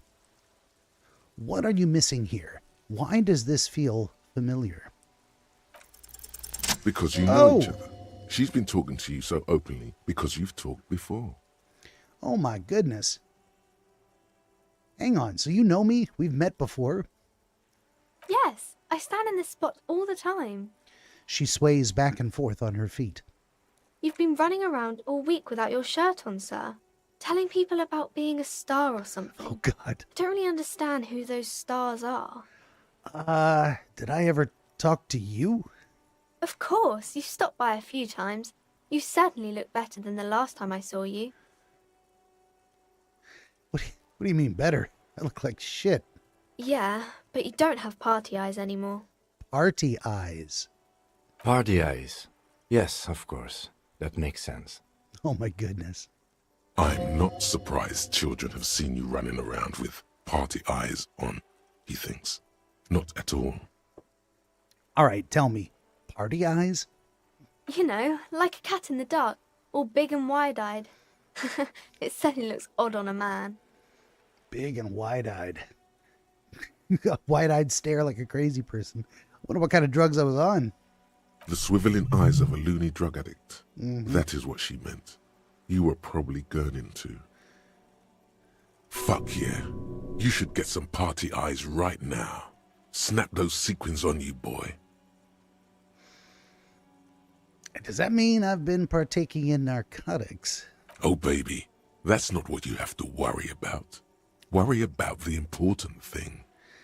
What's the important thing? Let's see, two options. So why didn't you tell me you knew me to begin with? Or thanks, I've learned something about myself today, and conclude. Yona says, really good drugs. Yes. All right. So let's ask her, why didn't you tell me you knew me? I didn't know I had to do that. She looks puzzled. two choices here. We can conclude with, I don't really like this detective deduction game anymore, or thanks. I've learned something about myself today. I'm glad I could help you, sir. Look at that. 3 times we got XP out of that conversation. Okay, goodbye. We'll see you around Annette. Wow, like a half an hour walking down the street, looking at some books and talking to a girl. This game is so slow and weird. Let's go in the bookstore. Let's do it. What are the objects of interest here? We've got 1, 2, 3, 4, 5, and a person to talk to. Let's talk to the person first this time. Welcome to Crime, Romance, and Biographies of Famous People. My name is Plaisance. The clerk extends a greeting. Be welcome, and please take responsibility for the energy you bring into this space. Oh boy, she's one of those. A golden pendant hangs around the woman's neck, in the shape of what looks like a tiny fish head trapped in amber.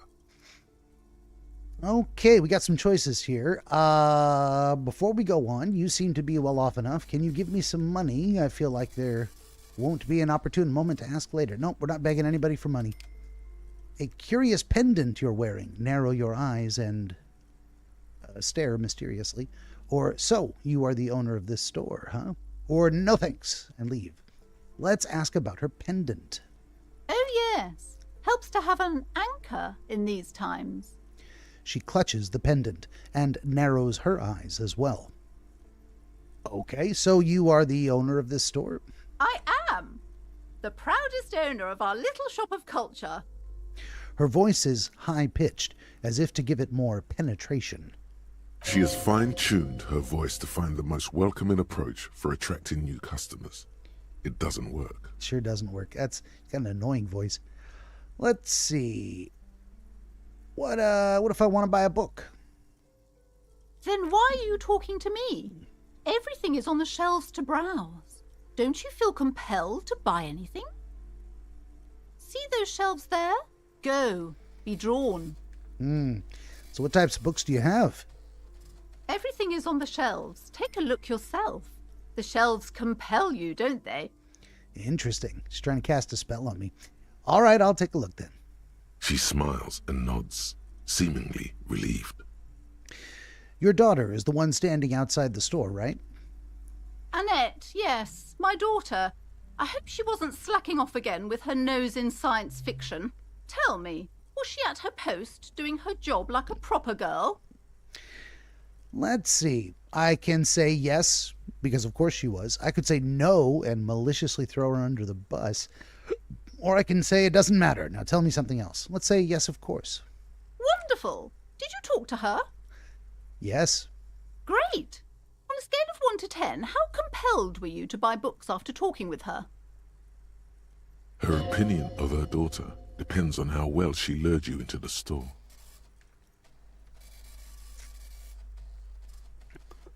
Oh boy. We got options. I can give her a 10. I can give her a 5. I can give her a 1 and say I'm not impressed. I can also say I'm not going to grade a human being. I don't do that. Here's a problem. That might be the proper answer. Her mother's putting all kinds of pressure on her to study, and she's biting her fingers to the bone, her fingernails down to the nub. Seems like if I say 1, that's definitely bad. If I say 5, she's still going to think that's bad. If I say 10, she might double down on putting pressure on the girl because she's obviously very good. And, oh, yes, you can save our store. It's all up to you to bring customers in. All of these seem like bad answers. This is a great idea of like trying to craft your answer to get a specific result from someone based on what you think they're likely to think or believe. It's like all of these could be bad options. No matter what you say or do, it could turn out horrible for the daughter because the mother's going to put pressure on her no matter what.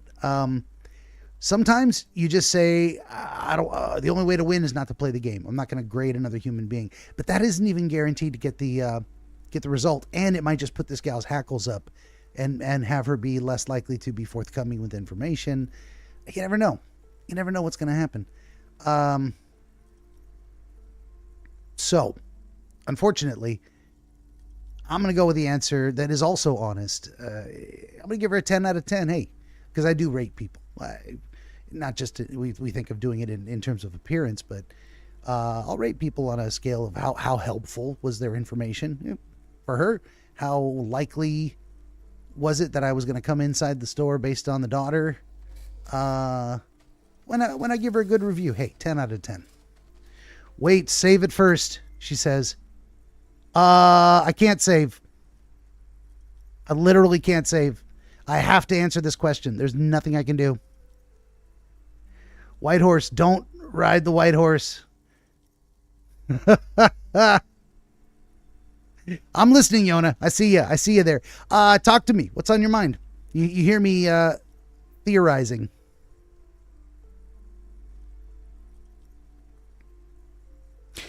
You caught my attention just in time.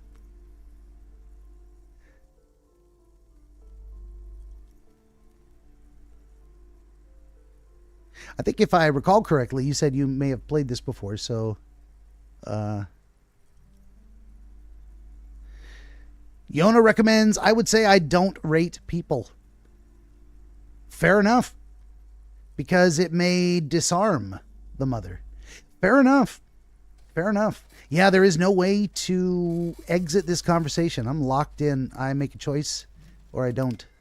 But I, having consulted my attorney, I'm going to change my answer. Phone a friend style. We're going to go with you watch the playthrough. Gotcha. All right. No, I'll take your advice on that. I like it. Maybe, my gut instinct of trying to be a nice guy and, help the daughter by giving her a good review was not the way to go. Not all the way through. Gotcha.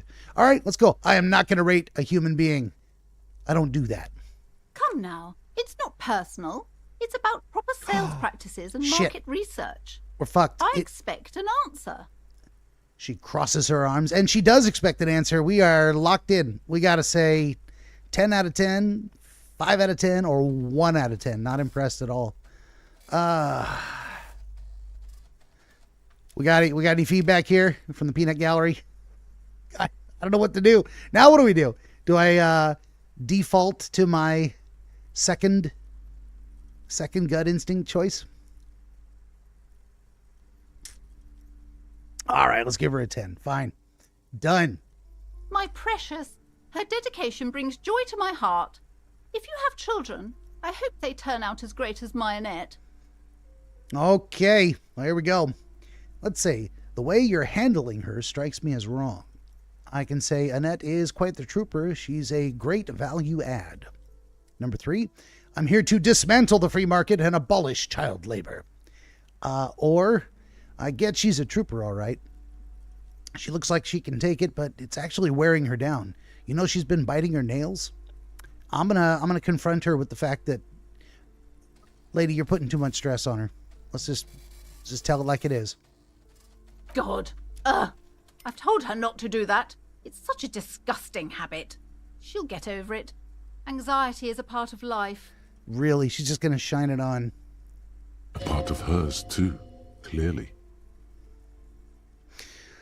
I don't think she can do anything about it. She can, if she has enough willpower. This is what's called growing pains. Life isn't easy. Life doesn't give breaks. Come on, ma'am. It's obvious she can't do anything about it. You are placing an unnecessary burden on a young child. Damn right, Kim. Even he felt compelled to speak up. All right, we got some options here. 1, 2, 3. What you're doing is wrong. Even I know that, and I usually don't know anything. Or 2, that is true, and obviously the will of the market, but maybe make an exception for your daughter. Or number 3, yeah, actually, it's super all right for kids to chew their hands off. Forget I said anything. Oh, that might be the way to go. That might be the sarcastic answer. Why am I having trouble with making these decisions? I don't know what any of this means. I don't know how to play this game at all. Yona says, go with number 3. Yeah, I think, a little sarcasm. But here's my thing is like, I'm interpreting what that looks like. Is how is she gonna respond to that? What if these options actually mean something else, and they're not the way I'm interpreting them? Like, is the sarcasm gonna go over her head, and she's gonna say, I'm gonna say, oh, it's totally normal for kids to chew their hands off. Forget I said anything, and she says, quite so, and shines it on. I'm like, well, shit, I should have told her it was wrong, flat out, because she can't handle it. Let's go with 3. I'm gonna try the sarcasm answer because I think that's probably the best way to make a point. She stands stiff and severe, silently fuming. 10 or so seconds pass without change. She's gonna stare at me angry. Oh no. Hold on. I need to invite her inside and apologize. She must be freezing out there. You damn right, woman. Okay, we did a good thing. There. I don't know what to say to you. My husband, he tries to teach me business lessons. I have what my mother called a dull mind. All this stress. She stops, but her mouth keeps moving. Okay, we made a difference. She brought her daughter in from the cold and... It sounds like both the husband and the mother treat her the way she treats Annette. You're like Annette to your husband and your mother. Oh, well, my mother was horrible, of course. Absolutely perverse energies around that person. But my husband... She shakes her head. Disarmed her a bit? Yeah. At least got her to make a positive change. And there's the daughter. She brought her inside so she could enjoy the warmth and read a book. My husband is completely different, of course. Aren't they all? That only happens to other people. Let's see. Is this husband Annette's father? Or is she an only child? Or... she told me she doesn't go to school anymore. Or, all right, I had something else in mind. How much more do I want to pry?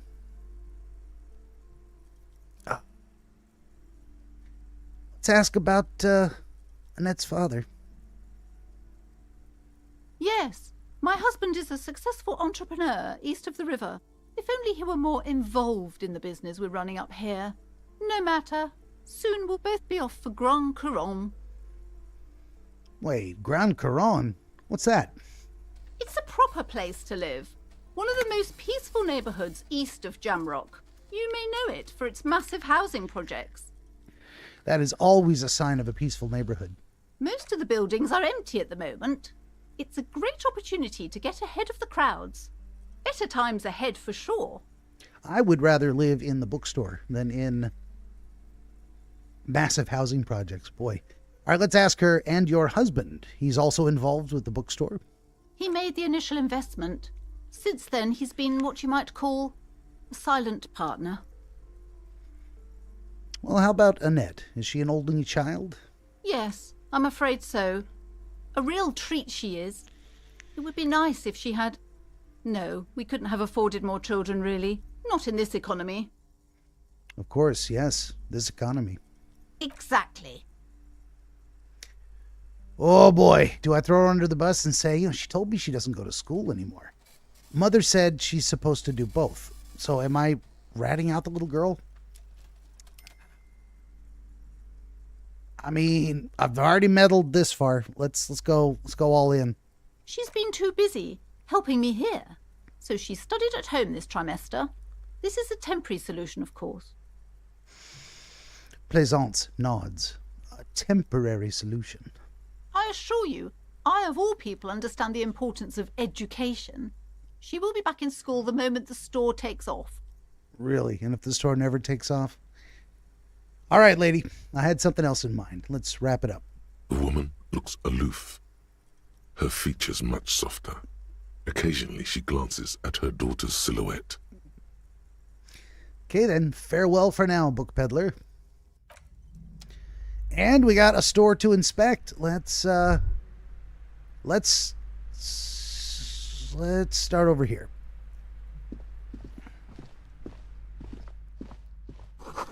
Gift books and molten candy. Can I talk to the girl again? I can. Let's look up here first. What is this? Old sports magazines tucked away in a dark corner. How about say hello to the girl? Now that she's inside, we got a brand new dialogue I'm tree. sorry, sir. I can't talk right now. I'm very busy with my homework. I have so much homework now. You just can't win. Well, what are you doing now? Math. It's really difficult. Like, really. They say you need it to get rich. Better than standing outside in the cold, I guess. It is. It is better than standing out in the cold. Oh, I found something while you were away. Oh, really? What is it? I thought this would fit you. Like, thanks for helping out. Not me. The city, I mean. Like a detective does. Okay, so for stepping in there, I got an item. I got Dick Mullen's hat. I get to wear a real detective hat now. Very cool. Got an item for sticking my neck out and taking a chance on trying to improve the girl's situation. Let's see. Wait, where did you get this? Just what Dick Mullen would ask. I got it from behind the curtains. I'm not really supposed to go there. The curtains. I saw those curtains. It's a fedora. Maybe. It's the hat Dick Mullen wears all the time. He'll look way more serious with that. Gotta look the part, huh? Right, I have to get back to my homework now, before Mum notices. Man, this is hard. She looks back at the infernal scribblings under her nose. Okay. See you around, Annette. What else we got here? We got this stuff. A small mountain of colorful board game boxes. There are numerous types of games for all ages. A lot of shelf space seems to be taken up by Wirral-related merchandise. Wirral, huh? Storekeep, what board games do you have here? Wonderful board games, sir. The Viticulturist is a classic for sure. Or perhaps you'd like Archipelagos of Insulinda, a very educational game for those interested in geography. Raubritter is a fun game of economic competition, but can get quite intense after a while. We have games for the whole family. You can play with your children. Who are you going to play board games with? Do you have friends or family? Do I have friends? Look at the lieutenant. Are you actually friends? Or just colleagues thrown together by circumstance? I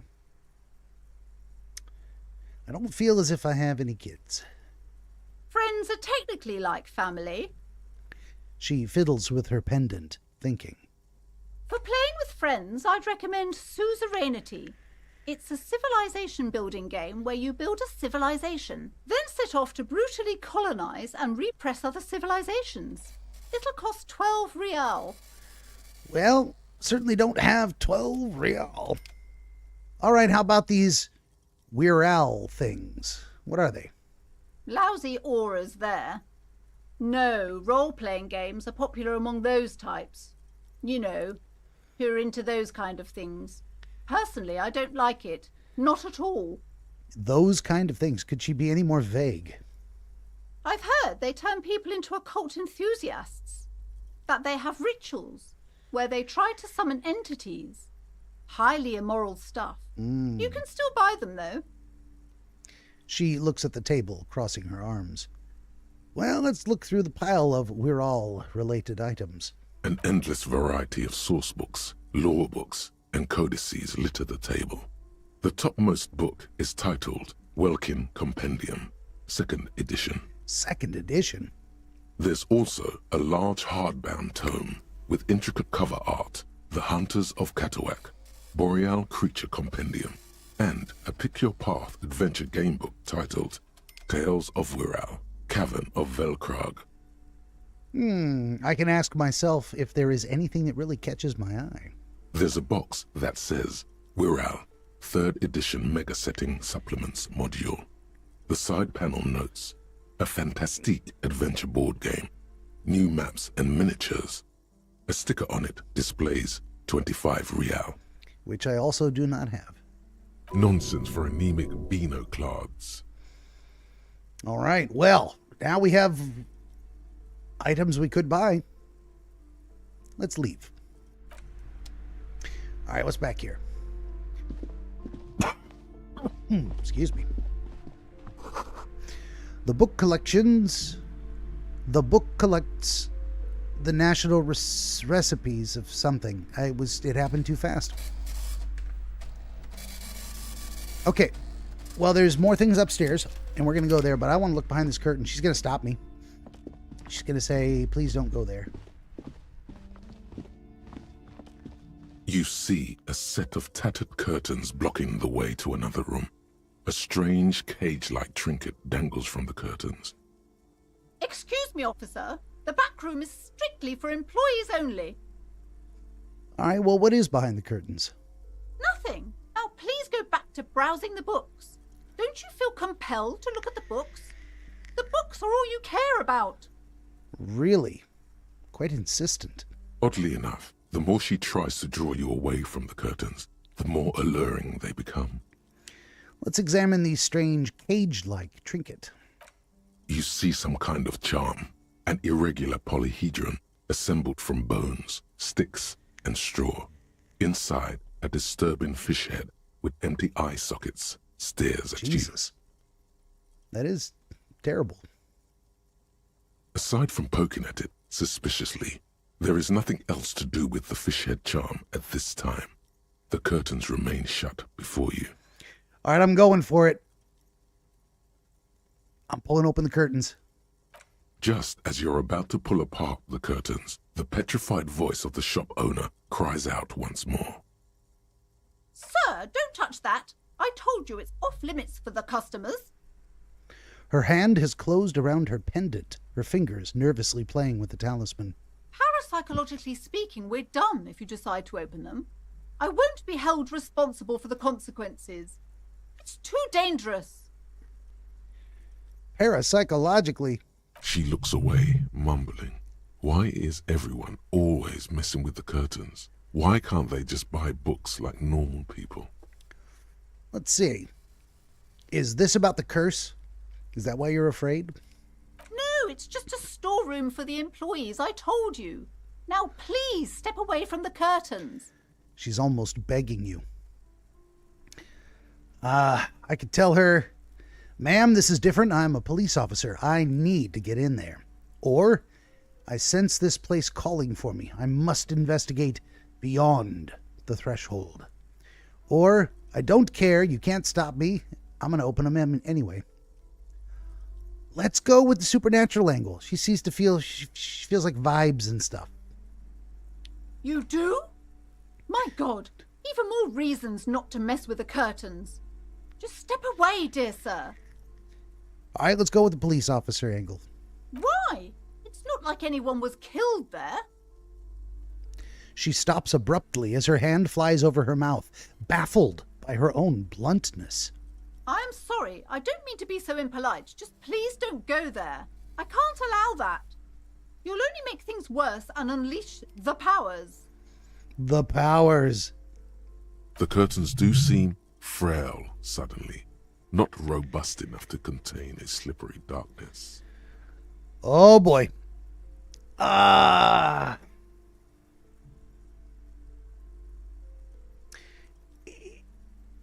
I supposed to satisfy my own curiosity for the hell of it?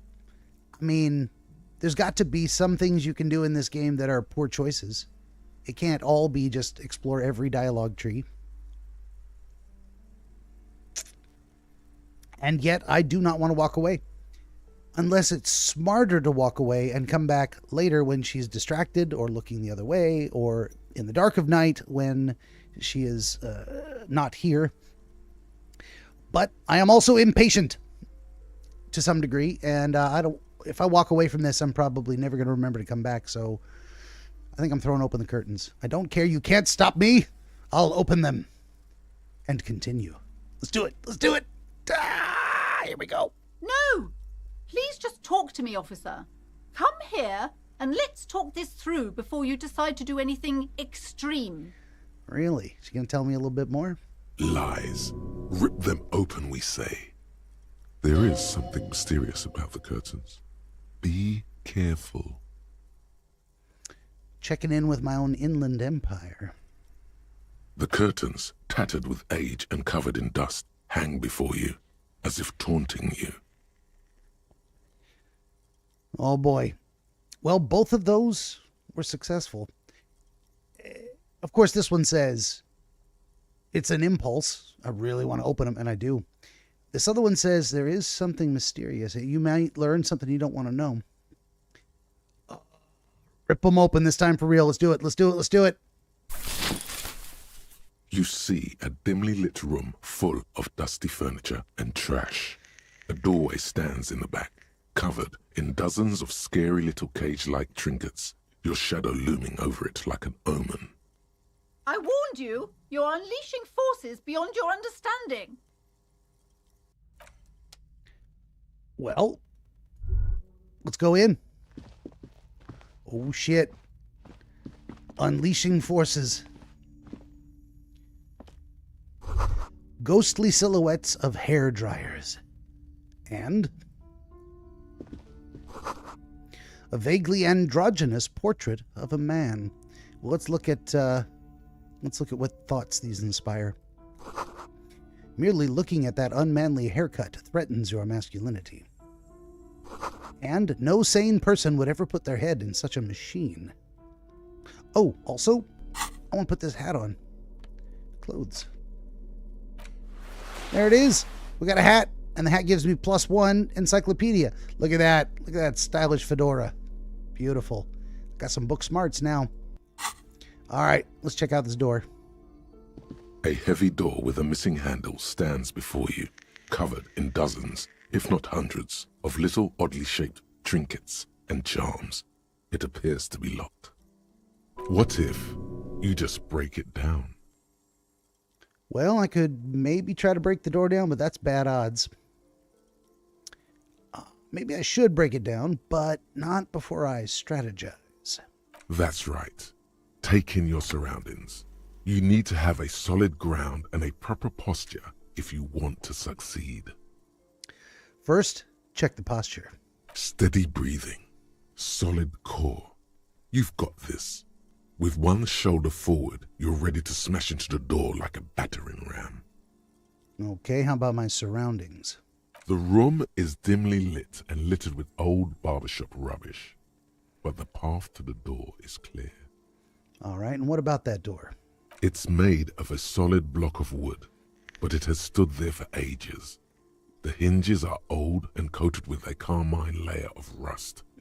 It should be doable.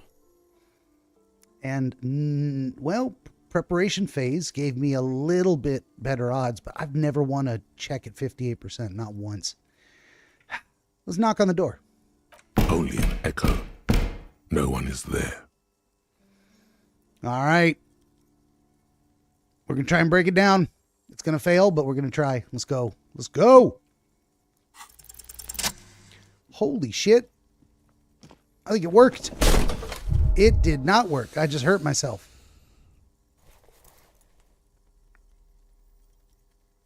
You smash into the wood and see a small crack appear on the door frame. It's going to take one more try to break through to the other side. But you've done it. You're not thinking of trying again, are you?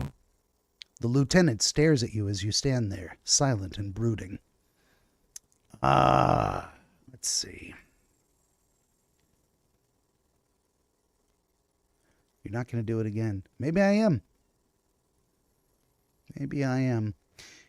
I can smash through the door without saying anything. I can say, fuck the system. I can say, freeze dirtbags. Hands up now. Or, fuck, it hurts. Let's scream nothing. I mean, we're locked in now. There's no option to not smash the door.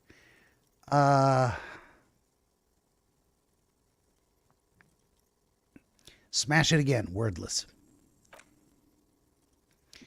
Oh, boy. This is going to hurt me again, isn't it? Oh, we broke through. We sure did. There's like gym equipment, punching bag, etc., etc. Look at this. All kinds of stuff. All right, let's start over here. Punching bag. Sand is dripping from the punching bag.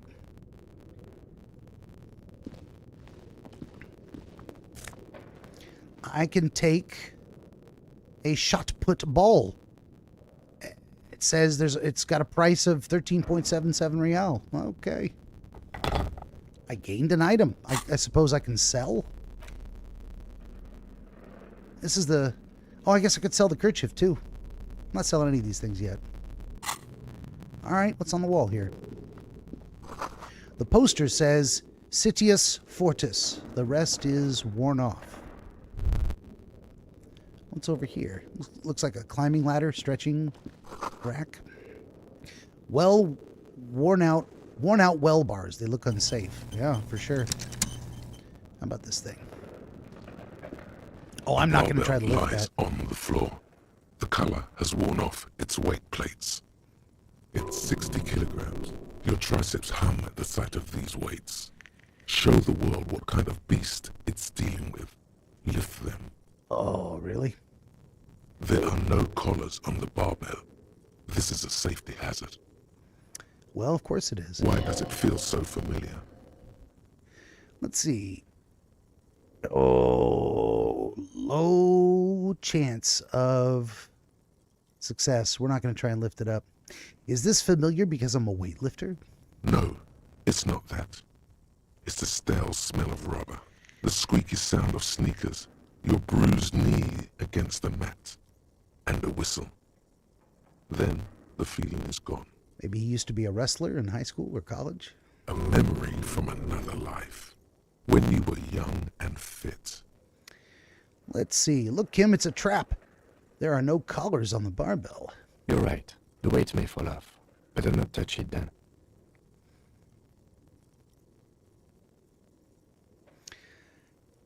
What kind of bastard would just remove the collars? It should be a felony. It would be a violation of EPIS safety regulations if the gym was still operating, but it isn't. No one's supposed to come here anymore. All right, we are not going to try and pick it up. We're going to see about going up these stairs.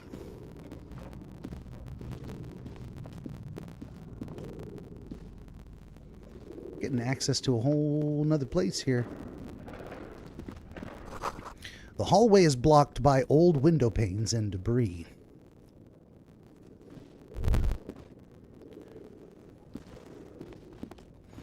Wait a minute, I have a flashlight.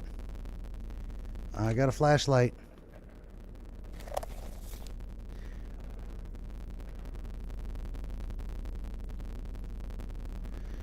Let's see, Yona says, Ben, the sound is choppy in the game. You're fine, though. Interesting. I don't know what that means. Yeah.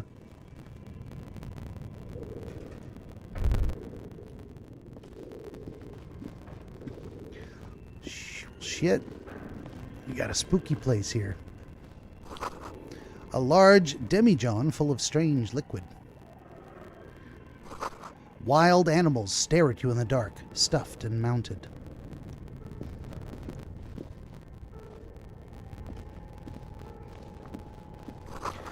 Airship rotors covered in spiderwebs. They remind you of blades.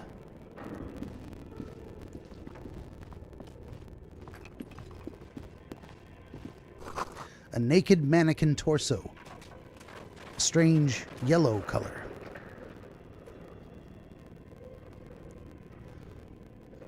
Apparently the game's audio is weird. Let me know if you want me to just turn it off. I don't know if the game is just making weird audio noises after all.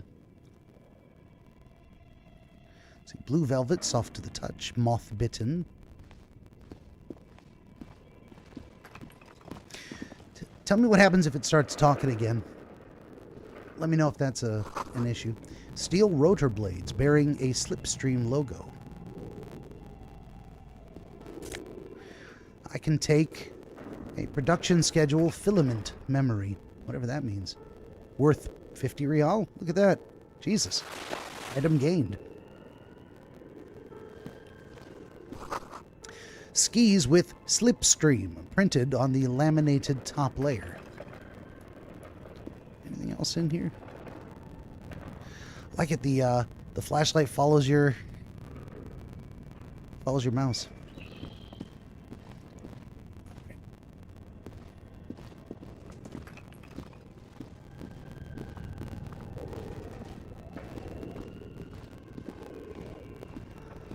One more thing here. Scribbled across a notebook. Developers of the most advanced RPG in the universe. actually another thing here too. There's another doorway. Looks like it's... Is that where I came in? That's not where I came in, I don't think. Oh shit, there's a set of stairs. And there was also another door back here. We're gonna go look at that door.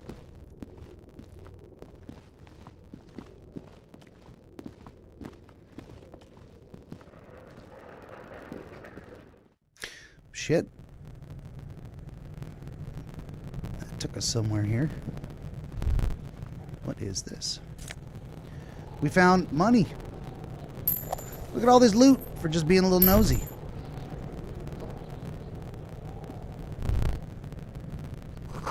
The wind howls from the coal chute above.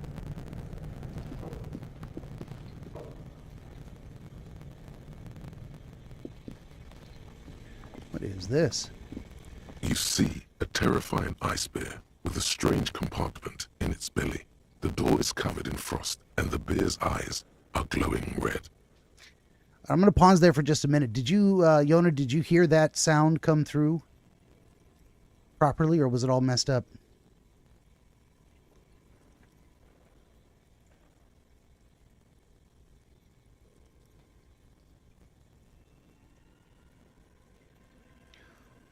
You heard it come through okay?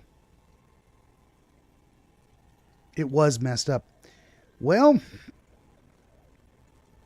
maybe that's a good reason to call it for tonight. Something's going on. It's not enjoyable in this state of affairs. I don't know what to do to fix it, other than, you know, I could attempt a bunch of things that would eat up time. There is a weird thing going on. For some reason, my broadcasting computer is sitting at like a 50% CPU load, and I don't know why. That's an interesting situation. What is happening here? Why would that be happening at all? But I'm thinking, you know what, we might just call it. I'm very intrigued by this space I've opened up, where I'm finding all kinds of interesting loot, perhaps. Hey, let's see. 1 minute ago, Rexy01 has followed. Thank you very much on Twitch there. But you got here just in time for the end of the stream. Unfortunately, we're gonna call it off, and hope that when I reload everything tomorrow, the audio won't be a problem. We'll figure that out. So that's let's get out of this dialogue tree here. This ice bear is a hyper carnivore. Be careful. Well, we're gonna back off, and we're gonna save the game. And we're in the middle of exploring a dark and creepy place with a ice bear refrigerator. That's pretty cool. This game is so creative. I don't know. I have no idea what's going on. I'm kind of having a kick exploring and trying to figure it out. Let's see. Save the game. Save. Doomed commercial area. Oh, we got into that building. That's what that was next door, of course, because it was attached to the bookshop.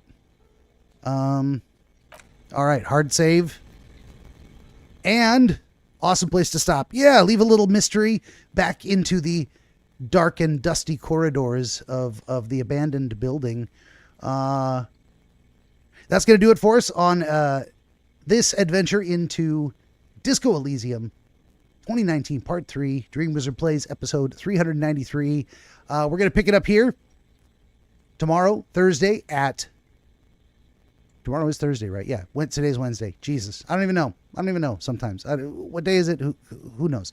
Part 4 tomorrow at 5 p.m. Pacific on this very same channel across YouTube, Rumble, Twitch, Trovo, Kick, and the X platform. And I hope to see you all there. So, in the meantime, in between time, I am the Dream Wizard, and thank you for watching.